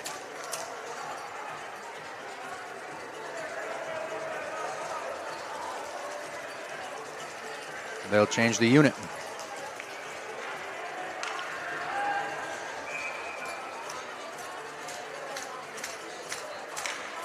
Warriors win the draw. Get it up top to DeFort.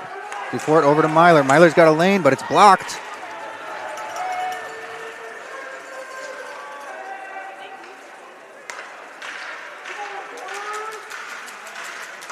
And DeFort's shot. That one's high. As the penalty expires, team's back at even strength. Santaniello goes down low to Ali. Ali takes it behind the net, tries to wrap it around, gets it back to Santaniello, who shoots, scores on the one-timer.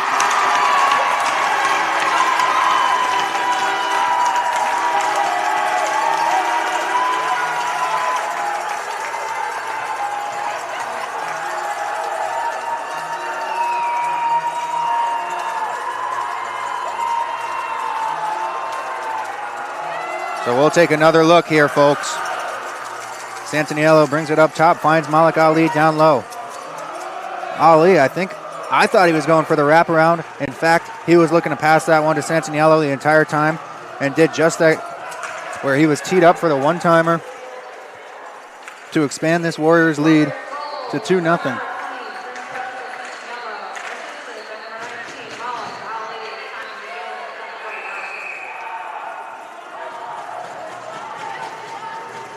And referee signaling interference. This one's going to be against the Warriors. Hathcock headed to the box for 2.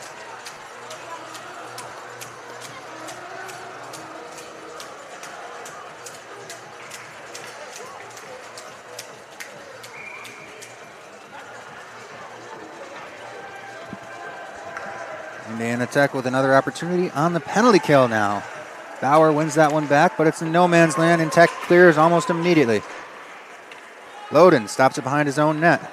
Delali is on, pressuring hard.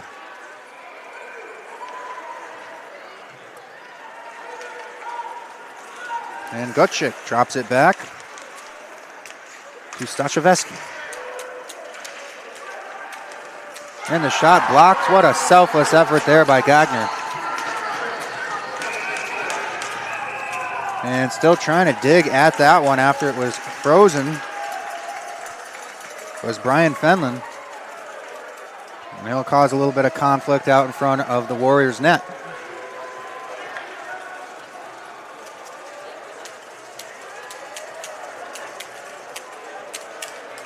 So 30 minutes ran down from that power play.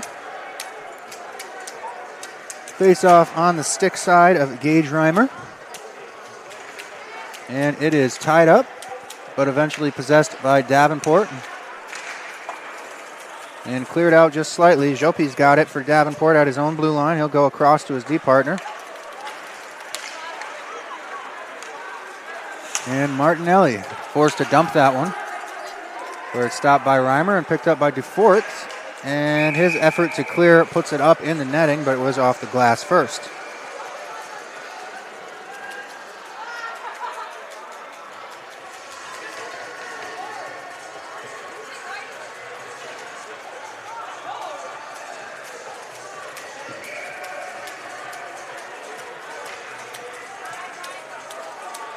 Brandon Bauer and Francesco Santaniello on the draw. It's tied up. Dufort, the first one to it, and he gets it clear. This one's all the way down. Loden stops it behind his own net for Tabor Gutschik, who takes it out of there by himself. And he's got it again. Oh, and he gets hit by Santaniello, but the play continues. Good opportunity there for Kelly off that pass from Stojkovic.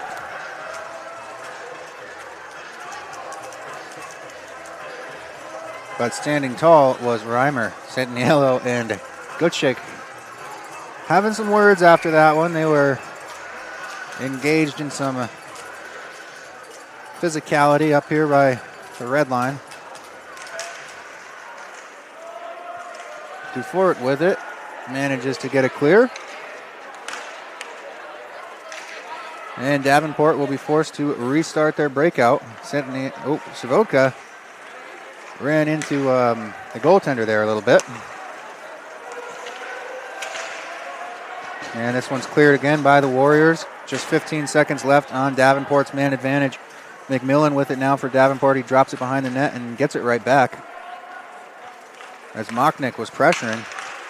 Almost made something out of that for himself. And McMillan from up top, his shot is blocked. Chaos in front. We're back at even strength. Penalty has expired.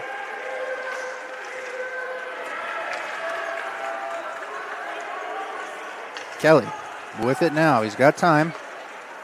Sawyer's pressuring him and doing a good job. Sawyer strips him. And makes the pass. Indiana Tech opportunity. Good rebound. Excellent play there by Sawyer to break that up and get things going the other way.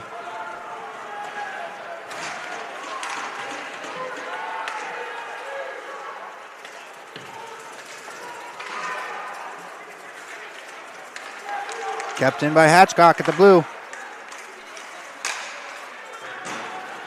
He's thrown down but stays with it. Ryan Doucette with the puck on his stick, trying to find a lane. Made his way around the entire zone so far. Still with it, Doucette. Finally passes this one off. And the net's off, so we'll get a stoppage in play. Indiana Tech was making their way around the zone, wearing Davenport down there.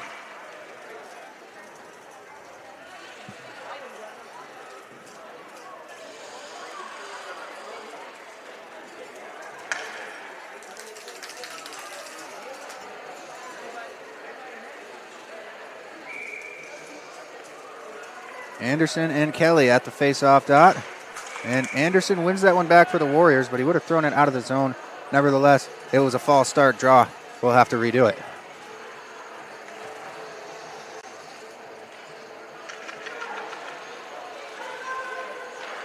Davenport now making a whole line change. Not sure that's allowed in this situation.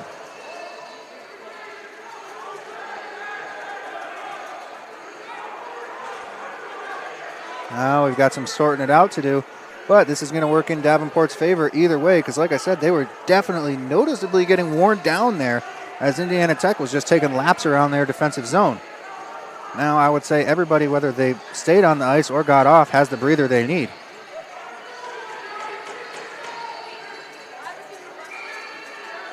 Now we'll redo that faceoff. Hathcock throws that one deep.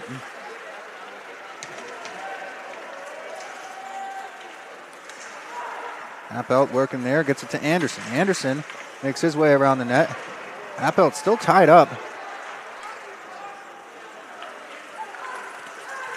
And he throwing his weight around now. Hathcock with a shot. This one goes wide. Vanelli with a good pinch there to keep that in the zone. And Felix Appelt with the backhand pass, trying to get it to Domini. Unable to do so, and this one finds its way out of the Indiana Tech zone. Vanelli's going to pick this up. Davenport going for a wholesale line change. Can Indiana Tech take advantage of it? Not quite. Jopi got back, and it was where he needed to be.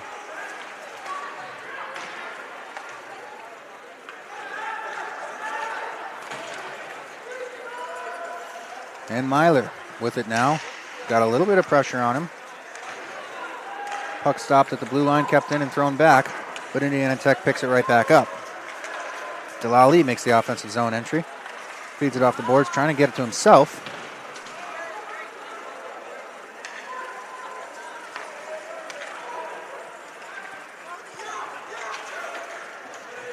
And Myler steps up.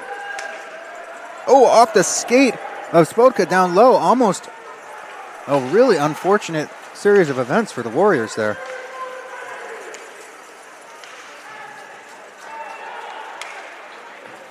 And this one is going to go for icing against the Warriors. 2 minutes, 38 seconds left in the second period. Warriors protecting a 2-goal lead.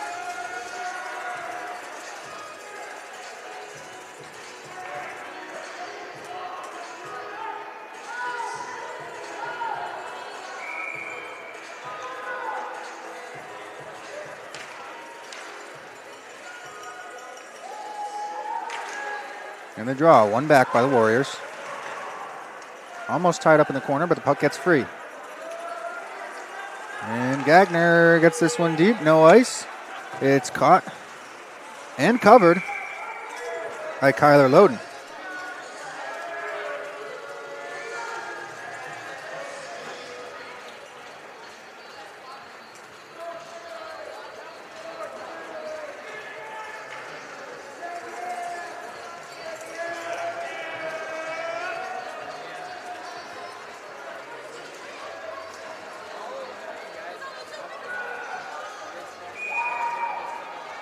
Offensive zone face-off for the Warriors.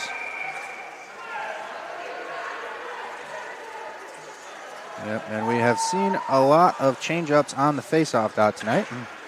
Santaniello wins that one back, but it's picked up by Davenport and cleared from their defensive zone.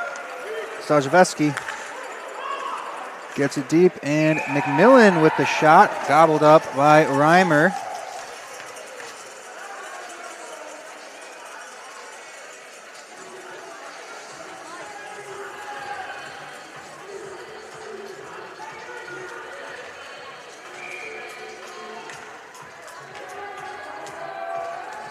Stochveski and Santaniello out to the face-off dot. Stochveski pokes it through the legs of Santaniello and gets a shot off himself before it's covered.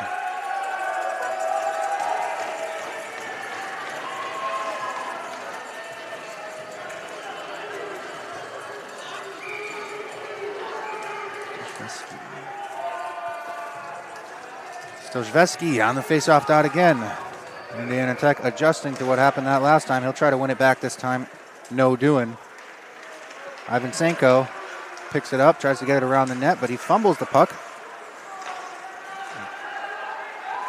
Ali finally regaining possession for the Warriors. Throws it across ice to Doucette. Doucette trying to stick with this one, unable to do so. Santaniello comes in to help him. Cross to Hathcock. Hathcock plays it off the boards. Throws it deep. Santaniello tied up. And Bauer trying to get out of the zone on his feet, unable to do that.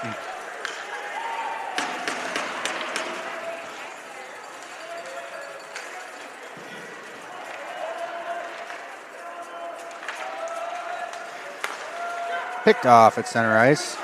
And Ali knocks him down. Stays on sides. Doucette now with it on the half wall.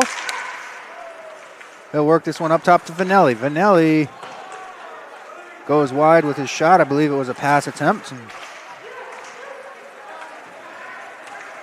And now off to the races is Bauer. 2-on-1. He's got one back checker. And no doing. Indiana Tech defense stays strong. Bauer upset about that one. Slams his stick as he heads into the bench. Under a minute left to play here in the second period of action. And Mikola with the shot into the glove of Reimer. And we've got some pushing, shoving, and extracurriculars going on out there. Bobby Hathcock getting involved with Matthew Carlson. Carlson makes his way to the bench. As discussions on the ice continue. And we have a call. I think it's going to be against Ian Vanelli of all things. It looked like a high stick call. So we've got 42 seconds left on the clock here in the second period, and we just put 2 minutes up with a number 7 next to it as Ian Vanelli is guilty of a high stick. So Indiana Tech will be shorthanded for the remainder of this period, so long as Davenport doesn't end the lease of Ian Vanelli before it's up.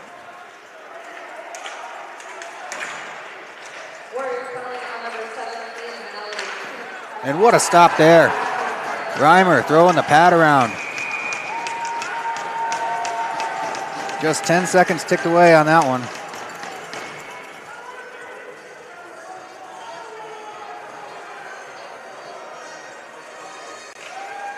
Indiana Tech going to get some new killers out there in the form of Bazaluk and Delali. Face off, picked up by Davenport. They get it up top. Over to Stochveski. I feel like I was choking on that name for a second. My goodness.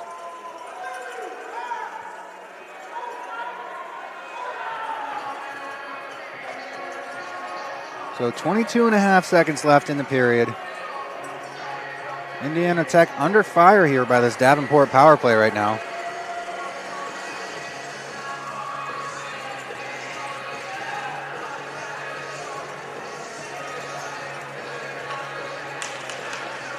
Got the net all straightened out. We're ready to resume here. Tied up off the face-off. Indiana Tech's Austin Buck has it, and he's able to clear. Is that going to be enough to run down the period clock? Bazaluk's got to kill a couple seconds on his own here on this forecheck. And I think he might be able to. We got 10 seconds left. There's time for one more opportunity for Davenport, and now there is not. That'll do it. That's the period. Indiana Tech wins the second period 1-0, wins the first period 1-0, leads currently 2-0, headed into second intermission. They will have 1 minute and 18 seconds left of penalty kill time when we return. So we will step aside and bring you that third period action. Of course, some intermission highlights right after this.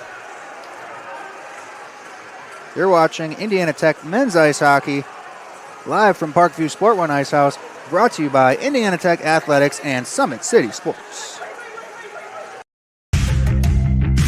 Want to know the difference between dreaming and doing?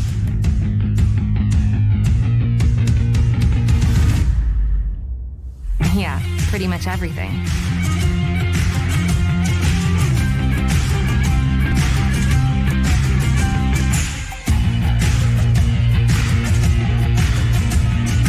Visit Indiana Tech and see what it's like to be a warrior. Want to know what it means to be a warrior?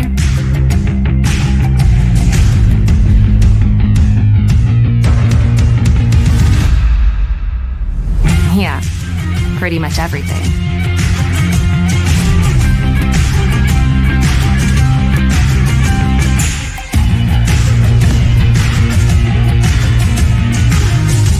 Visit Indiana Tech and walk a mile in a warrior's shoes. Welcome to the Summit City, home to the 260's dedicated high school athletes and fans. Each victory and celebration captured by our camera. Treasure the highlights from the Summit Athletic Conference this season, or complete games live or on demand. After all, nobody's more proud to call Fort Wayne home than SummitCitySports.com.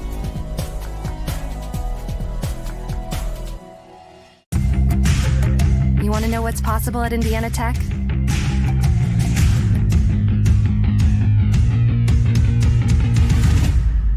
Yeah, pretty much everything.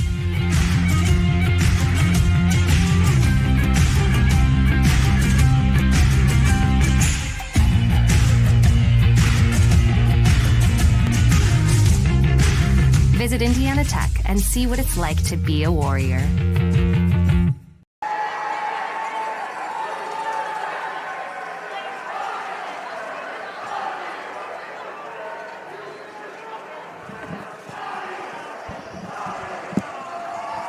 Welcome back to the Ice House, where after 2 periods of action, your Indiana Tech Warriors lead the Davenport Panthers 2-0.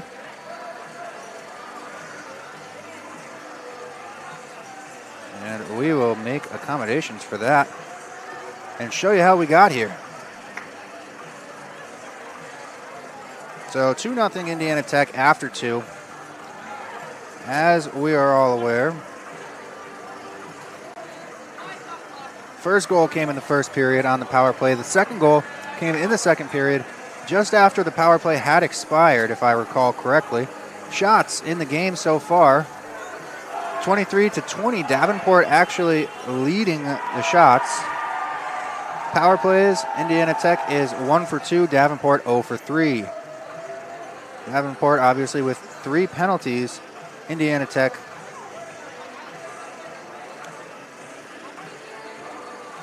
also, that doesn't make sense, but anyways, face-offs, 19-35 in favor of Indiana Tech. They have been pretty much dominant on the face-off dot.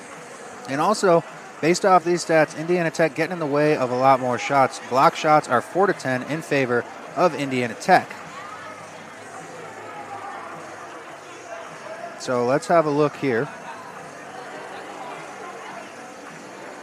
Take it back to the first goal.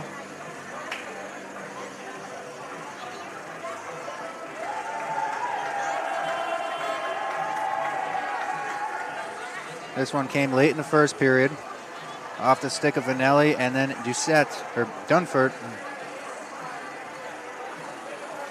buries that one, gets Indiana Tech on the board. They get to head into intermission after the first. Skating on sunshine, if you would. And then second period comes around. And we've got a few things going on. Big hit from Austin Buck. That stirs things up. After that, this game got a lot more physical.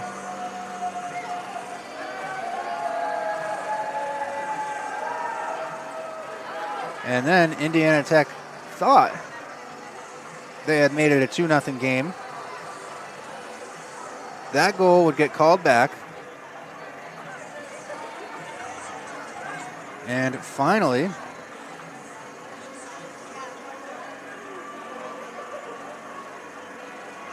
Indiana Tech manages to get one more.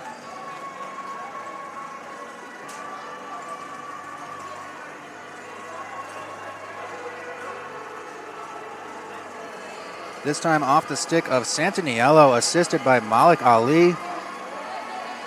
Heads up play all around. Expands that lead to 2. It's been tough to get anything by Kyler Loden today. He's made some huge saves. I think we took a look at a couple throughout that second period. It's all going to come down to the third period of action. We're going to step aside just one last time and then come back to you with some third period action. I'm Eric Hosmer. You're watching Indiana Tech men's ice hockey live from Parkview Sport One Ice House, brought to you by Indiana Tech Athletics and Summit City Sports.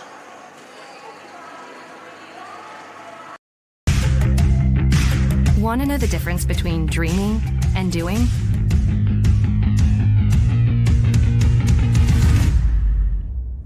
Yeah, pretty much everything.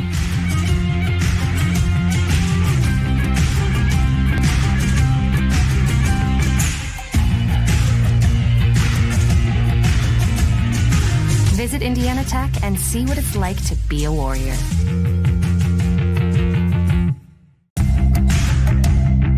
Tech goes by many names. Business, fine art, forensic science. Some think it's just technical. But really, tech means everything. Scholarships, internships, championships. It's professors who make time for you one-on-one. It's putting everything on the line. It can be fierce. It can be fascinating. It can be awesome. Most important, it's believing in yourself and what you have to offer the world. Because at Indiana Tech, Warriors are prepared to lead a significant life.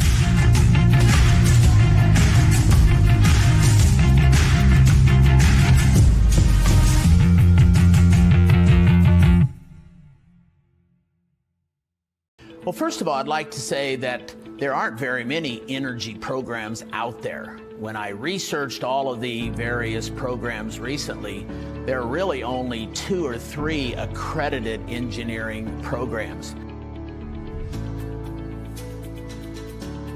I'm from Las Vegas, Nevada originally. I came out here to Indiana Tech to actually go for the energy engineering program because of its uniqueness and its ability to get hands-on with the materials I'm going to be using in the future. Well, a few of the things I think that sets Indiana Tech apart is, number one, you have very small classes. You have very close relationships with your professors. When you have a class of 10 people, it's much easier to get to know the professor and get in contact with him than if you have a class of 30, 40, or 50. You're going to have the same professors for the majority of your classes. You're going to have the same classmates for the majority of your classes. The more practical applications come in all the subsequent energy engineering classes. Heat transfers in a class that right after they're leaving the classroom, and the board is filled with calculus. So in order to understand a lot of these topics, they're going to need to understand the calculus there. Calculus is the study of the rate of change, how fast things change. And depending upon whether it's energy engineering, industrial engineering, or whatever, they're going to need to use that and apply that. Professor Romary, he stands out to me the most right now because when I first got here, I had to take calculus, Calc 1, Calc 2. And he's one of the professors that teaches it. And he was a very kind and helpful guy, and he did whatever he could to help us out. He was very funny, always had a way of creatively teaching calculus to us that not a whole lot of people can do. And I think that and how he did it is going to be something that's going to stick for me for a very long time. The field work that Indiana Tech can provide here is, for example, we have a 10 kilowatt windmill that the students can work with. We have a geothermal system for a couple of the buildings for Utangsu and for Zollner that uses geothermal principles to heat and cool the buildings in the summer and the winter. The PV array system, training system that we have down here in the basement allows us to wire up the panels we have down in the basement to set it up as a off-the-grid system or a battery bank system, which helps us because we can see every component of the system actually intertwining and how they work together, which is something that may not be easily visible when you're on the job site in a career. So definitely my internship at Super Value Incorporated was a very, very beneficial program for me to be in.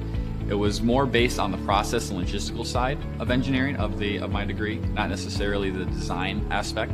It helped me really learn how the most efficient way to do a task and some of the boundaries that come with trying to make things more efficient. One of the things that we've been very fortunate here at Indiana Tech is that we've had a grant through AEP to help subsidize our students in taking some of the various trips in spring break.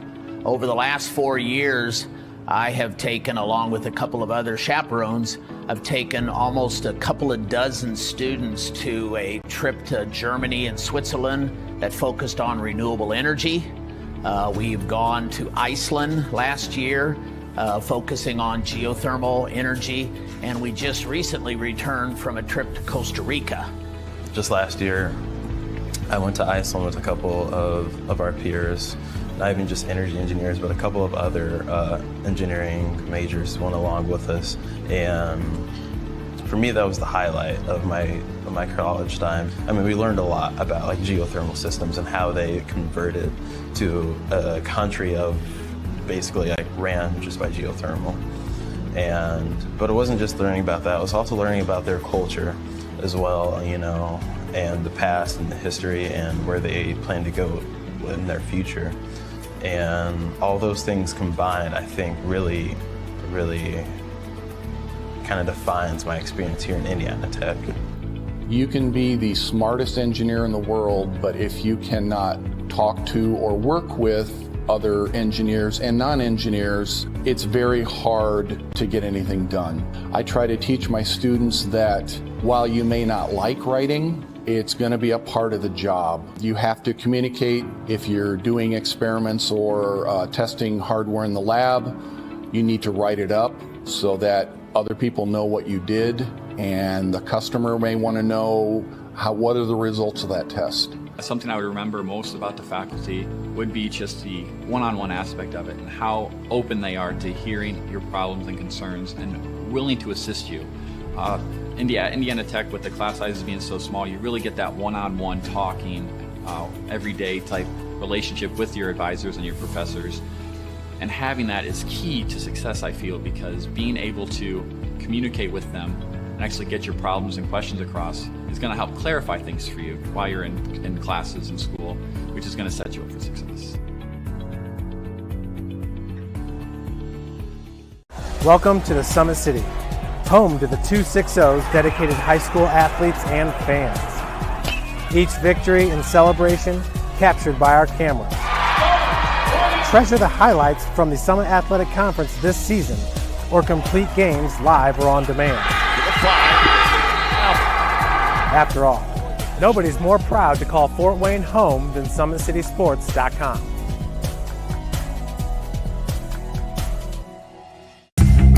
Want to know what it means to be a warrior?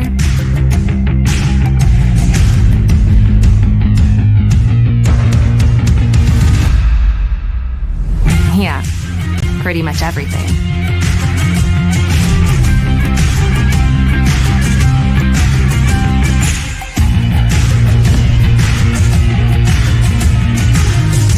Visit Indiana Tech and walk a mile in a warrior's shoes. You want to know what's possible at Indiana Tech?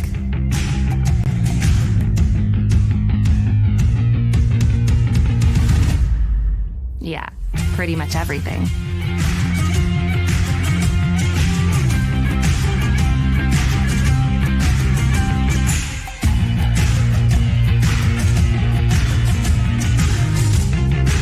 Visit Indiana Tech and see what it's like to be a Warrior. And welcome back, folks. We're back here at the Fort Wayne Parkview Sport One Ice House, where your Indiana Tech Warriors are just 20 minutes away from solidifying a homecoming victory.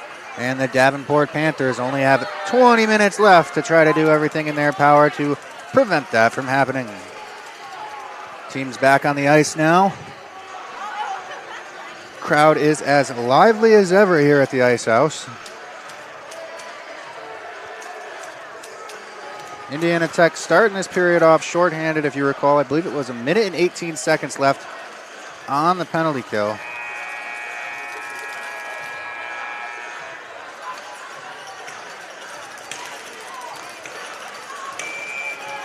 Sure if they were supposed to put somebody in the box. They have 4 players on the ice. Nobody in the box, no time on the clock. Not sure what's going on, but we started the game.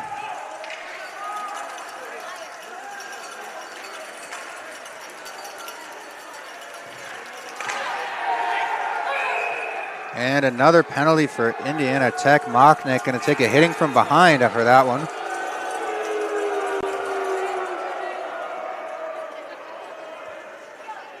Crowd here voicing their discontent with that one, but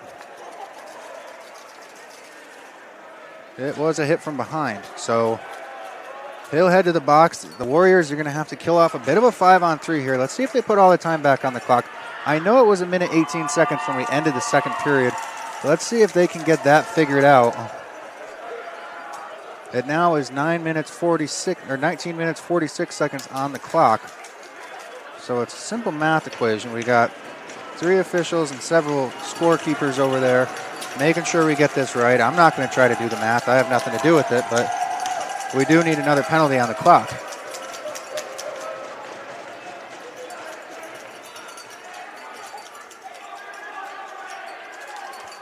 Indiana Tech selected their 3 penalty killers. Malik Ali taking the draw. Aiden Dufort to his right. And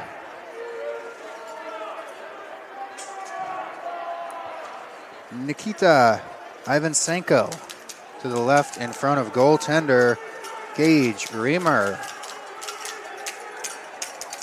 So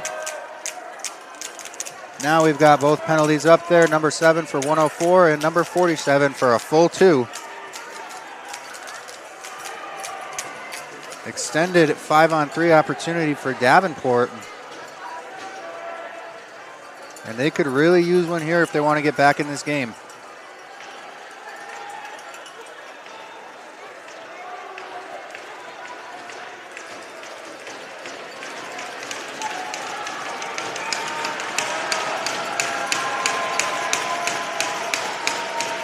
Puck is dropped, play resumes. Davenport's going to win it back.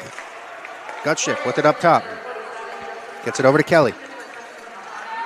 Kelly goes down low.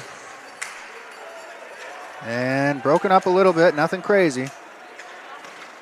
McMillan's shot deflects wide. McMillan to Kelly. Kelly to Gutschik. Back to McMillan. Dropped it back for Gutschik. And the pass intended for McMillan doesn't connect.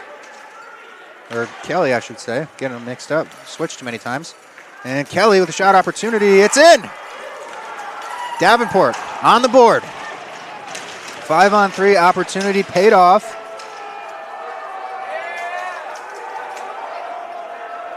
We'll take a look.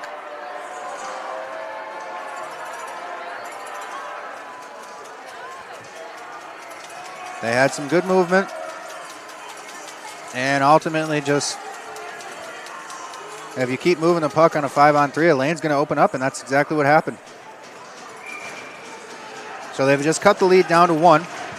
Indiana Tech gets 1 guy back, but there's still 1 minute 23 seconds of 5-on-4 play to be had.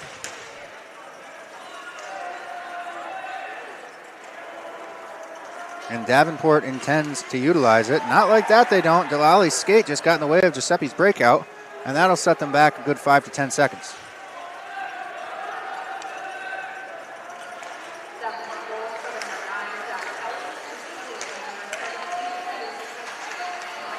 And Jopi's got it again, regrouping at his own blue line.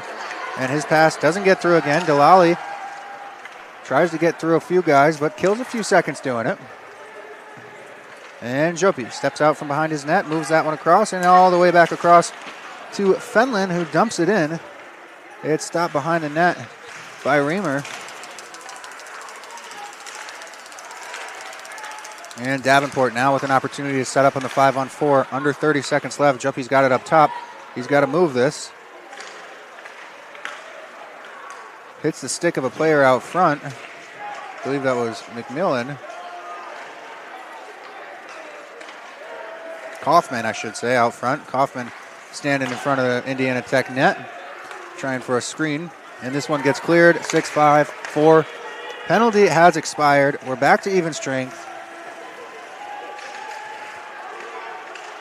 Indiana Tech still with the 1-goal lead.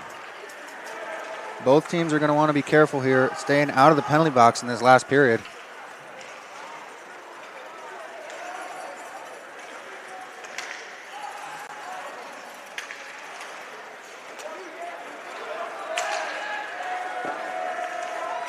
And Bauer with a shot opportunity. He is Davenport's leading goal scorer.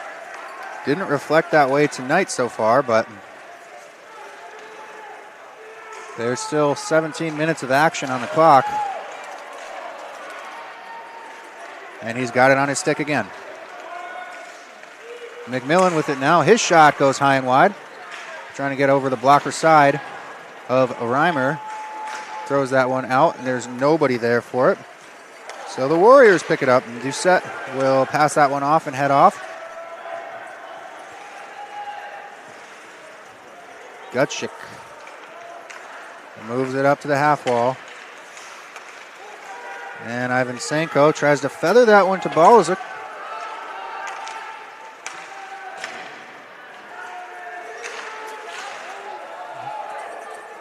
And the puck is frozen, and we'll get a stoppage in play. 16 minutes, 26 seconds remain in this one. In regulation, I should say, at this point. Don't want to get into that just too quick, but Warriors with the offensive zone face-off. They're going to be on the stick side of Kyler Loden. Oh, I spoke too soon. We're going to be just outside the offensive zone.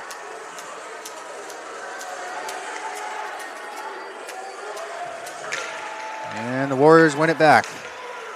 DeFort throws it in. And they'll try to go to work on the forecheck. Up top to Ivan Sanko. His shot gets through. What a seeing eye shot that was. And Davenport manages to clear. Indiana Tech not letting them get far. They're stuck in the neutral zone right now. On the stick of Dufort, and it looks like maybe he's got a lane. Gets it over to Svoboda.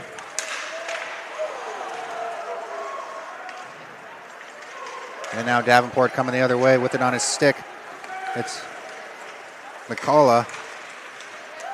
His shot eaten up by Gage Raymer.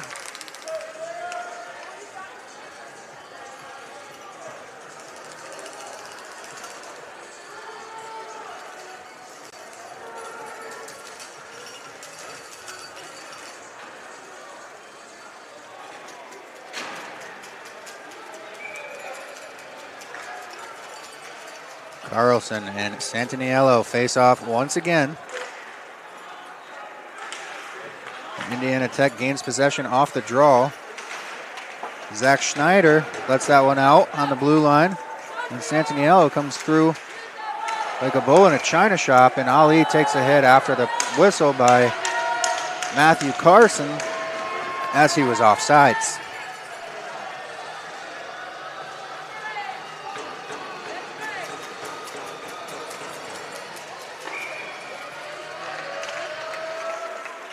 One back by the Warriors. Myler with it now, carries it into the attacking zone. He'll turn up on the half wall, backhanded around where it's picked up by Ali behind the net.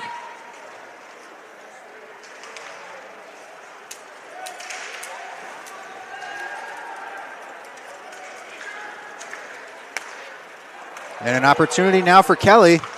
He shoots deflected high.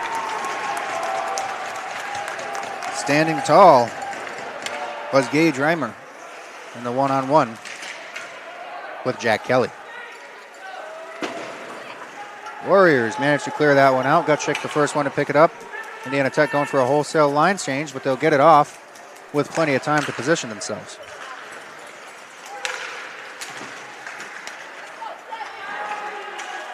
And Bauer backhands that one across to Gutschik. Gutschik shot goes in the shins of Gagner. And Davenport will be forced to regroup.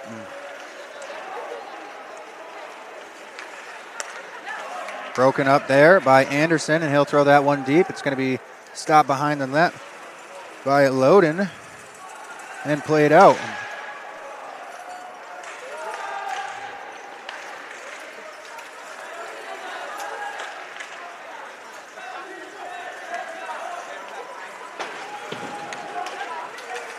Dumped in, and it's going to be picked up by Domini.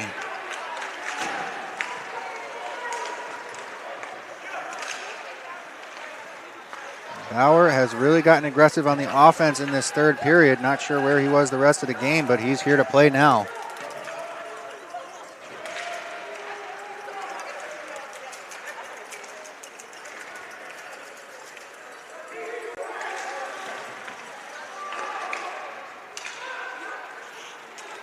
And Ivan Senko gets this one deep for Indiana Tech and goes after it himself, but it's played away by the goaltender.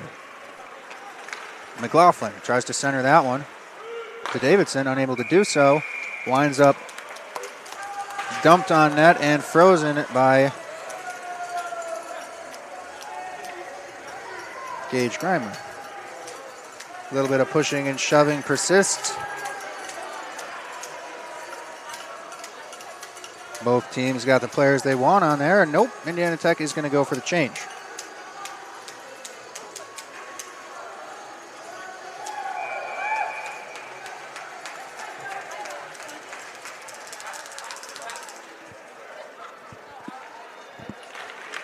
One back by Spotka. And picked up by Anderson. He'll center this one to Spotka.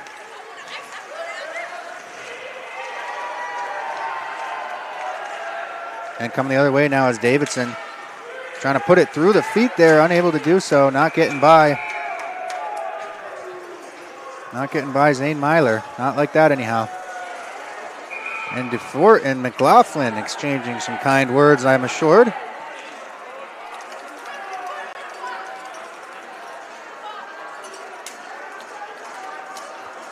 Like I say, it's one thing to play aggressive, but you do not want to be taking a penalty if you're either one of these teams right now. It is not a good look in this third period in a one-goal game when both teams have capitalized on the man advantage earlier tonight.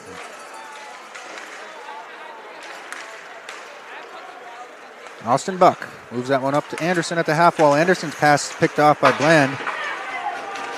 And Buck gets that back to Anderson.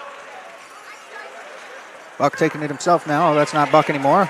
That was Myler. They switched.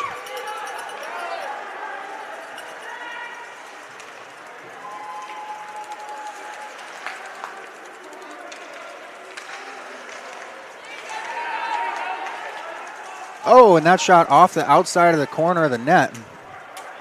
Looked really impressive from our angle, but no doing. Santaniello tries to move that one across to Anderson, doesn't connect.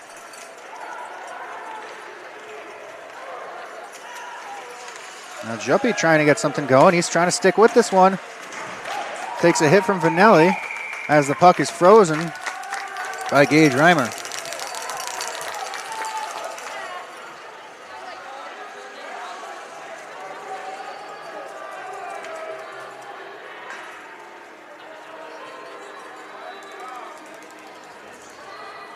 So a defensive zone face-off for the Warriors. It's going to be Santaniello and Carlson. And somebody's getting thrown out for that. And it's going to be Carlson this time, gets thrown out. And Kelly, Jack Kelly is going to step in for him. And it's all tied up. Loose puck. Finally gathered up by the Warriors, and they'll get this one into the offensive zone.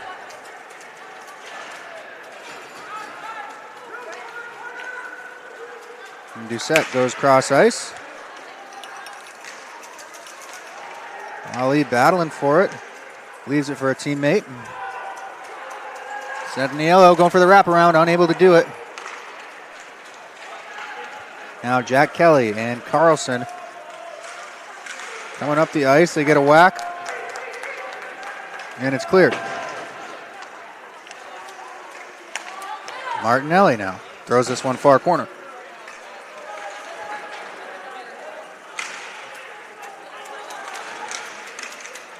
Anybody's puck, and it's Dorsett. He's a goal scorer. The one-time slap shot winds up in the glove off the stick of, I believe, Mocknick took that shot. I can't really be sure. But it's going to be an offensive zone face-off for the Warriors. 10 minutes, 51 seconds left in regulation here. Mocknick steps up to the draw.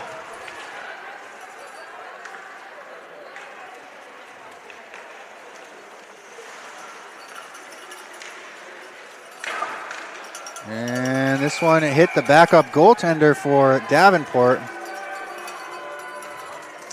So the play is whistled dead. We'll get a stoppage. Regroup. It will be an in-zone face-off.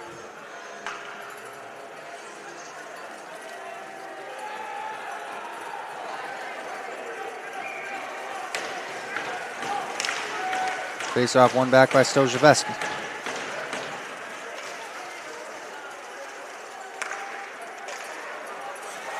Cross ice trying to get to McMillan, but it's broken up. Bauer steps in. A couple of guys step in. Bozilek with a little slash to the shins after the fact. We'll see who's going where. Referees are headed to the penalty box. I think it might be, looks like just Davenport, just McMillan. Indiana Tech going to get the man advantage. 10 minutes, 25 seconds left in the third period of action. They got a 2-minute penalty against number 13, Ryder McMillan. This is what I was talking about. Cooler heads will prevail. Indiana Tech has looked good on their power play all night. Capitalized once already. Well, we'll see if they can do it again. And the face-off, it's all tied up. Indiana Tech comes away with it. Dufort's got it up top now. Dufort's shot, that goes wide, comes right back up to the blue line, where it's picked up by Santaniello. He puts the brakes on and throws Kaufman sliding into the neutral zone. And gets a shot, which is frozen by Kyler Loden.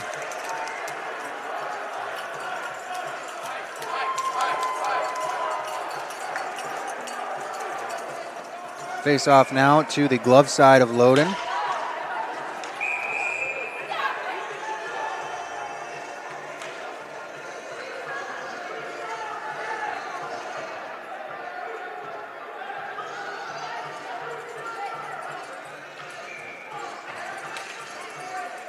Face-off winds up on the stick of Defort.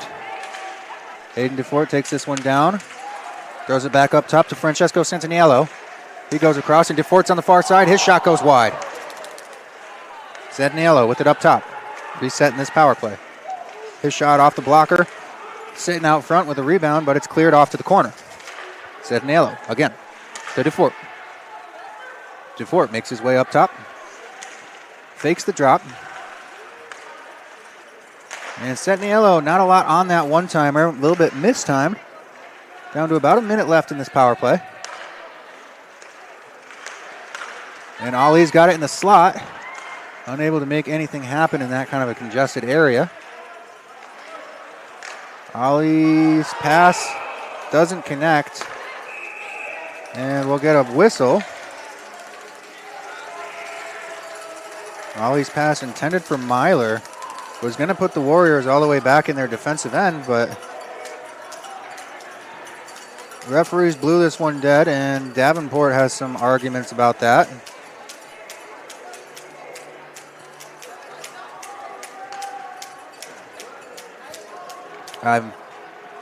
Not sure why it was blown dead. I didn't see it, a reason for it to be blown dead. Maybe net was off. Looks like they're saying perhaps the net was off, and if that's the case, that worked out well for the Warriors.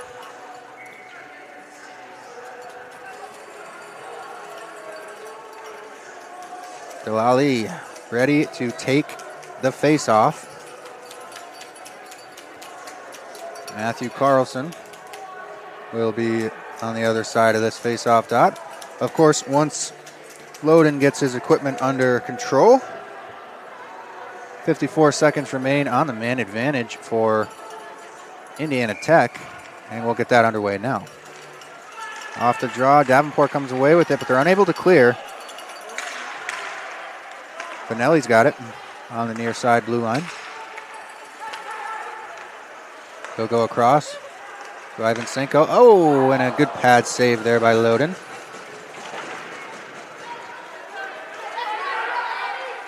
And Delali turns and passes, trying to get a stretch with the Davenport change, but it doesn't quite get to Bozilic in time, and it's broken up and cleared, but Vanelli picks it up in neutral ice. Vanelli drops it to Delali. Vanelli with it again. Tries to center, nobody there. Vanelli's shot, oh, chaotic in front. Shoveled off into the corner. Just 5 seconds left on the man advantage now. Delali with it. Team's back at even strength now. And that one blocked.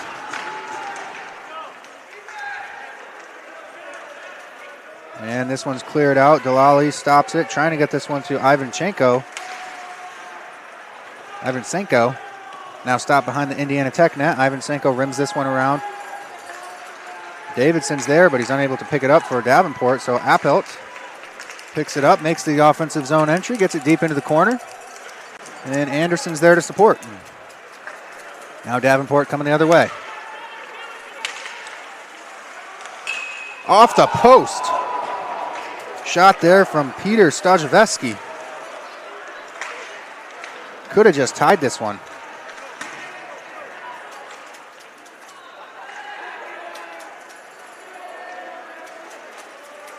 Now Bauer, fans on his pass. Opportunity for Myler. Myler shoots.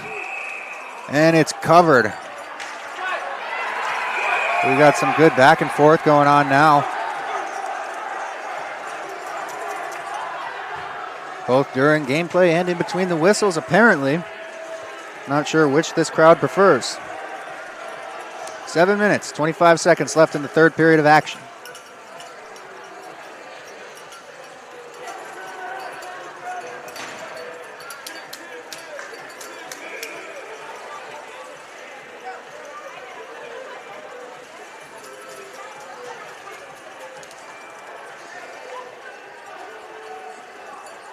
Mocknick on the draw for the Warriors. He'll lose this one.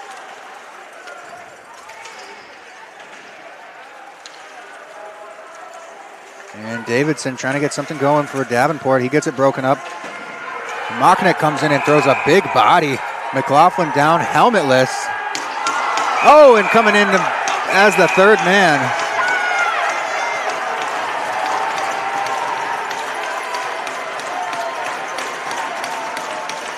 So Anthony Kaufman comes in as the third man. It was a clean play up until then. We'll see what the referees call this. I think they're saying Bozilic maybe got in there too after the fact. So either no call or a match penalty would be my prediction. Bozilic's definitely going, and I think Kaufman's got to go too. I believe it's going to be 4-on-4 action, which, as I alluded to earlier, should be in the advantage of Indiana Tech, as they are the better skating team in this situation.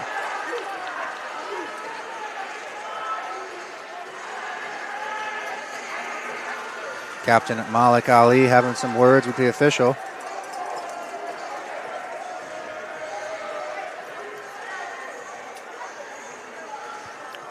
Possibly contemplating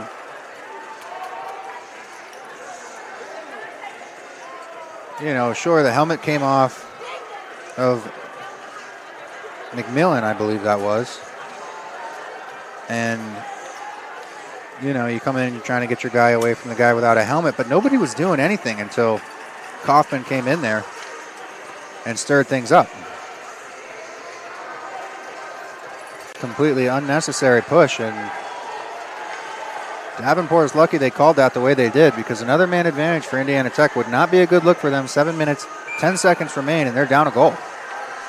Now it's 4-on-4. We'll see how this plays out. Malik Ali wins the draw for the Warriors. He'll get this one into the attacking zone himself. Gets it on net and drew up another penalty in the process. Davenport taking another penalty. I believe number, by the looks of it, 14 is the culprit.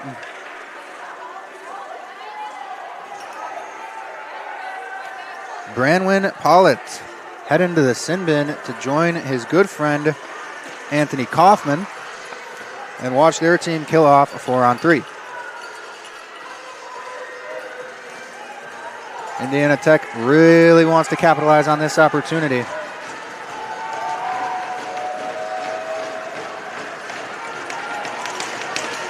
Face-off tied up. Indiana Tech comes away with it. Dufort with it now. Gets it over to Buck. Back to Dufort. Dufort to Myler. Myler with the one-time shot in the chest of Lodwin.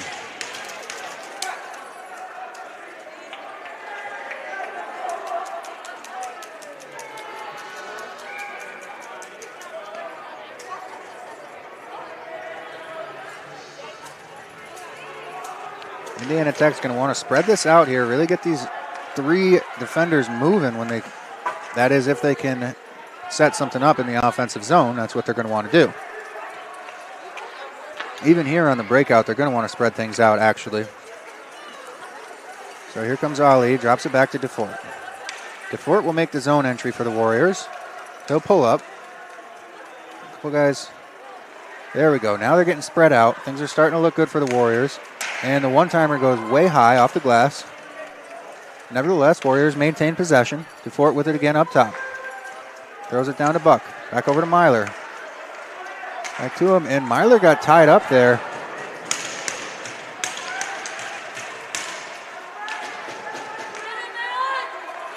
Nice saucer pass. Unable to put that one home was Austin Buck. Ali trying to set him up. Pass didn't quite connect. Now another opportunity for Doucette. And a quick up from Reimer. Ali trying to get that to Dufort, and he does. Dufort makes the offensive zone entry for the Warriors again. His shot, that's going to be frozen. 25 seconds left on the original penalties and 31 seconds left on the second penalty.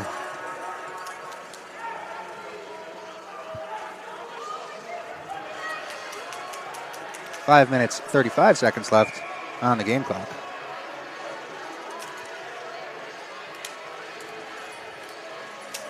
Centinello and Carlson on the draw again. Carlson wins that one, but Indiana Tech quickly picks it back up. Ivan Senko with the shot and a rebound opportunity. He picks it up, and they'll stay at work on the forecheck here on the 4-on-3 power play.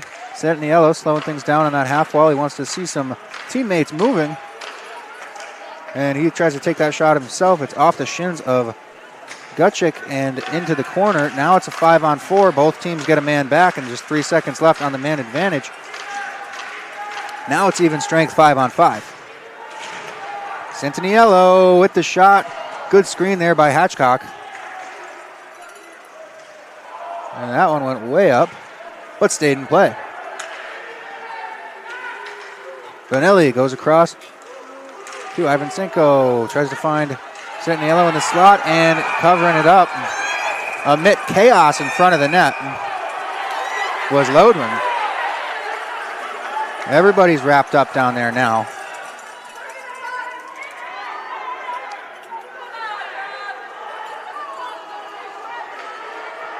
Looks like Hathcock without a helmet.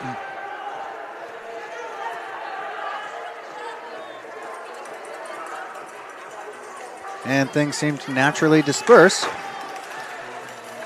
Both teams allowed a change. 4 minutes, 41 seconds remain here in the third period of action. Indiana Tech hanging on to a 1-goal lead.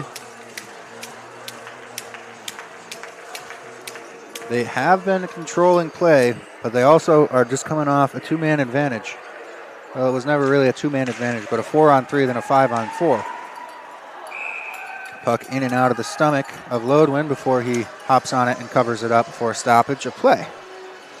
And an in-zone face-off for Davenport.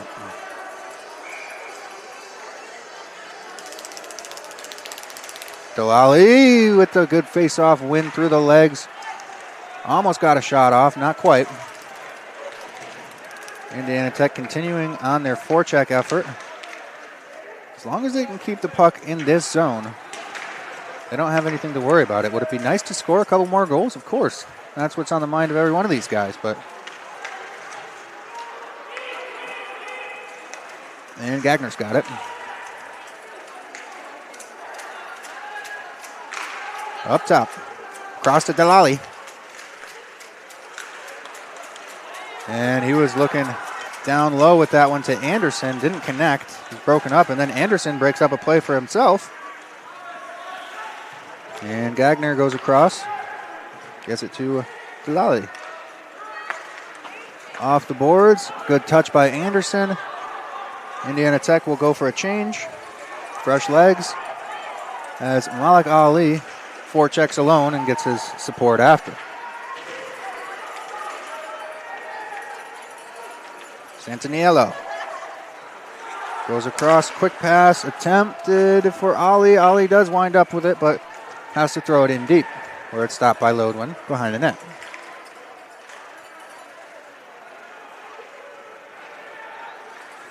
Now Davenport looks to break this out. Thrown right back in. Branwyn Pollitt stops this one behind the net. Steps out now. Moves it up to Gutschik. Gutschik pass doesn't connect. Davidson's trying to battle for it on the wall, but coming away with it is Doucette, and the Indiana Tech Warriors are back in the attacking zone.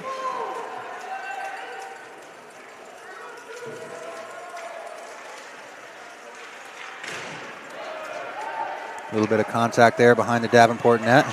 A little bit more there on the half wall. And it looks like Myler is going to be the first one to this.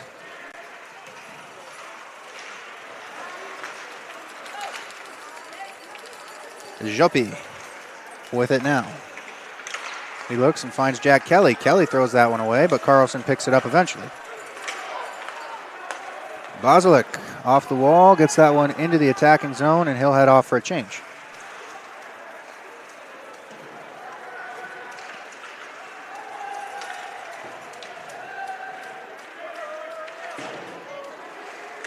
Kept in by Ivan Senko.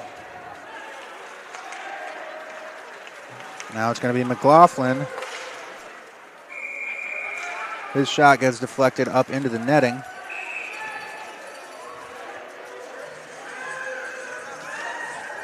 He had with him Ryan Blackburn, but they were outnumbered by Indiana Tech Warriors. Blackburn still doing some yapping after the whistle.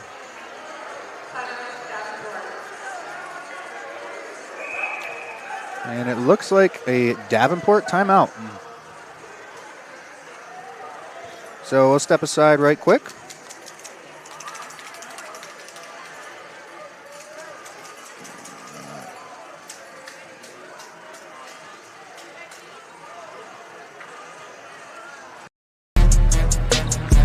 Let her cook, let me cook. Never gave it, I ain't never gave no. Fell out with them, we ain't never make it no. Back for everything I ever lost, I'm on the mission. We turned the whole house into a booth, we in the kitchen. Let her cook, Big Low come through frying. Hey, let her cook, okay. Too much cake out bow, oh God. Let her cook, all this sauce. And we're back. Davenport ready to go. Indiana Tech still discussing their strategy.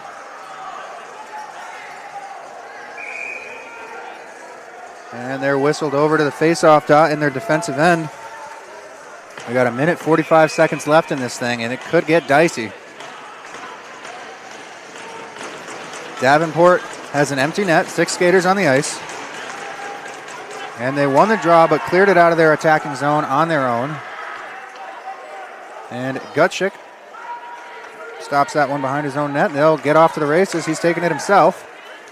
Moves that one over to Jack Kelly. Kelly to Giuseppe. Jopi.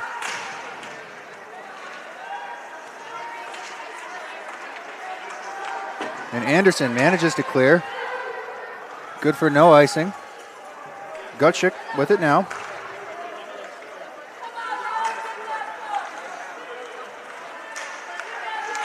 Davenport setting up in the attacking zone. Oh, a big hit there by Malik Ali to break things up. Unable to clear, though, and a blocked shot. That one's out. All 6 of Davenport's guys have to race out of the zone. Tabor Gutschik throws that one, but it's off the stick of Malik Ali. Gutschik now without a stick. And a hand pass is the call. 46 seconds remaining in the third period. Kyler Loden's going to have to return to his net for this one. As the faceoff is, and at least should be, all the way down in Davenport's end. And that is the call.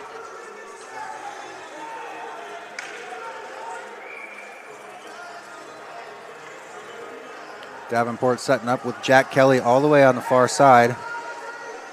Looks like Myler has clocked him. He'll head back to where he's supposed to be.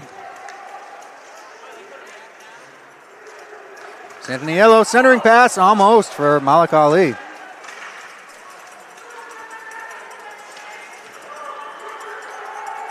And Bauer picks it up for Davenport. Broken up on its way out, and Jopi gets that to McCullough. And Bauer with it now. Bauer tries to pass that one across. It was loose there for a second, but aggressively cleared out.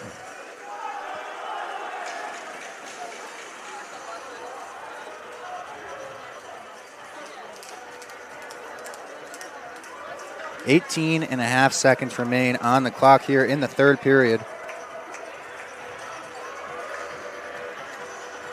Kyler Loden has taken a seat on the bench, and we have 6 attackers out there for Davenport.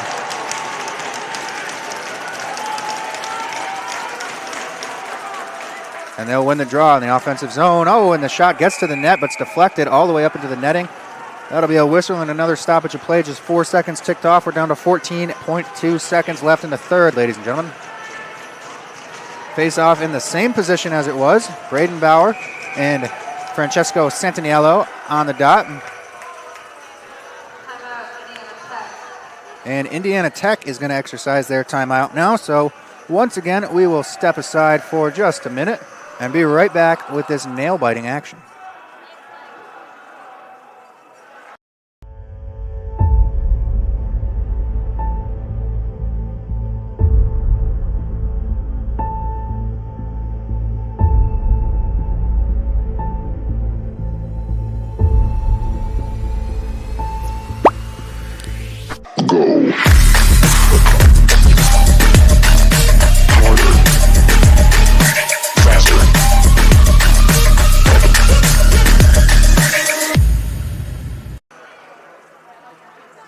And we're back. That might have been too quick a break. Teams are really getting into it right now.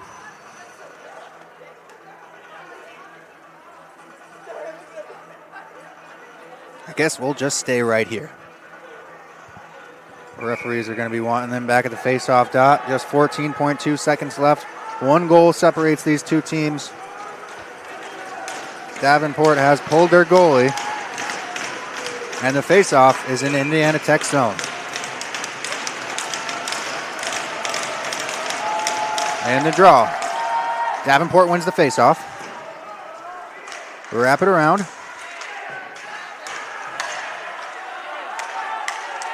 Kelly with it at the top. Gets it down low. And I believe time has expired. It was awfully close. but I don't think the puck ever ended up in the net. Now we've got some extra stuff going on. I think the game here is over. That'll do it for homecoming night at Indiana Tech.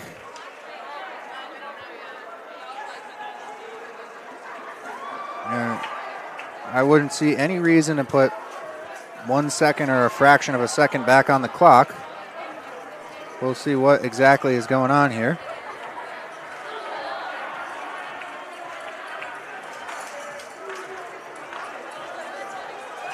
And celebration beginning to ensue with Captain Malik Ali and goaltender Gage Reimer. And now it sets off. The game-ending goal horn has sounded. And what an exciting night for homecoming here at Parkview Sport 1 Ice House. Indiana Tech taking a 2-1 victory against the Davenport Panthers. We also saw the women's team today take a 3-0 victory against Grand Valley. They'll play them again tomorrow.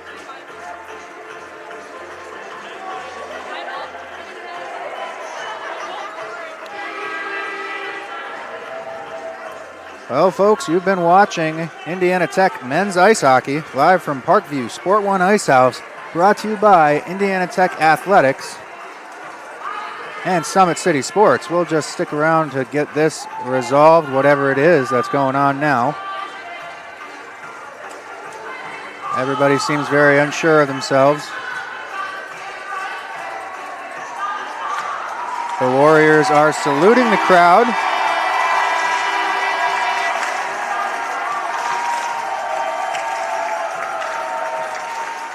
My perception of this would mean that the game has ended.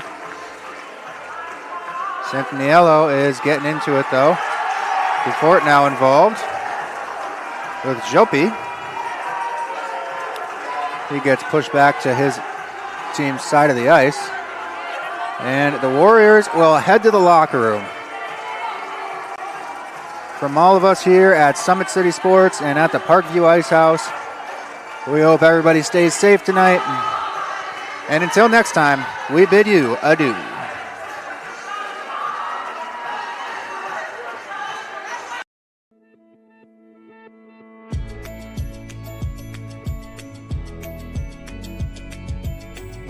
Hi, I'm Paxton, and I'll be your tour guide today. Behind me, we have Pearson Hall. This is one of our freshman dorms on campus. Today, I'll be showing you dorm rooms. Come inside.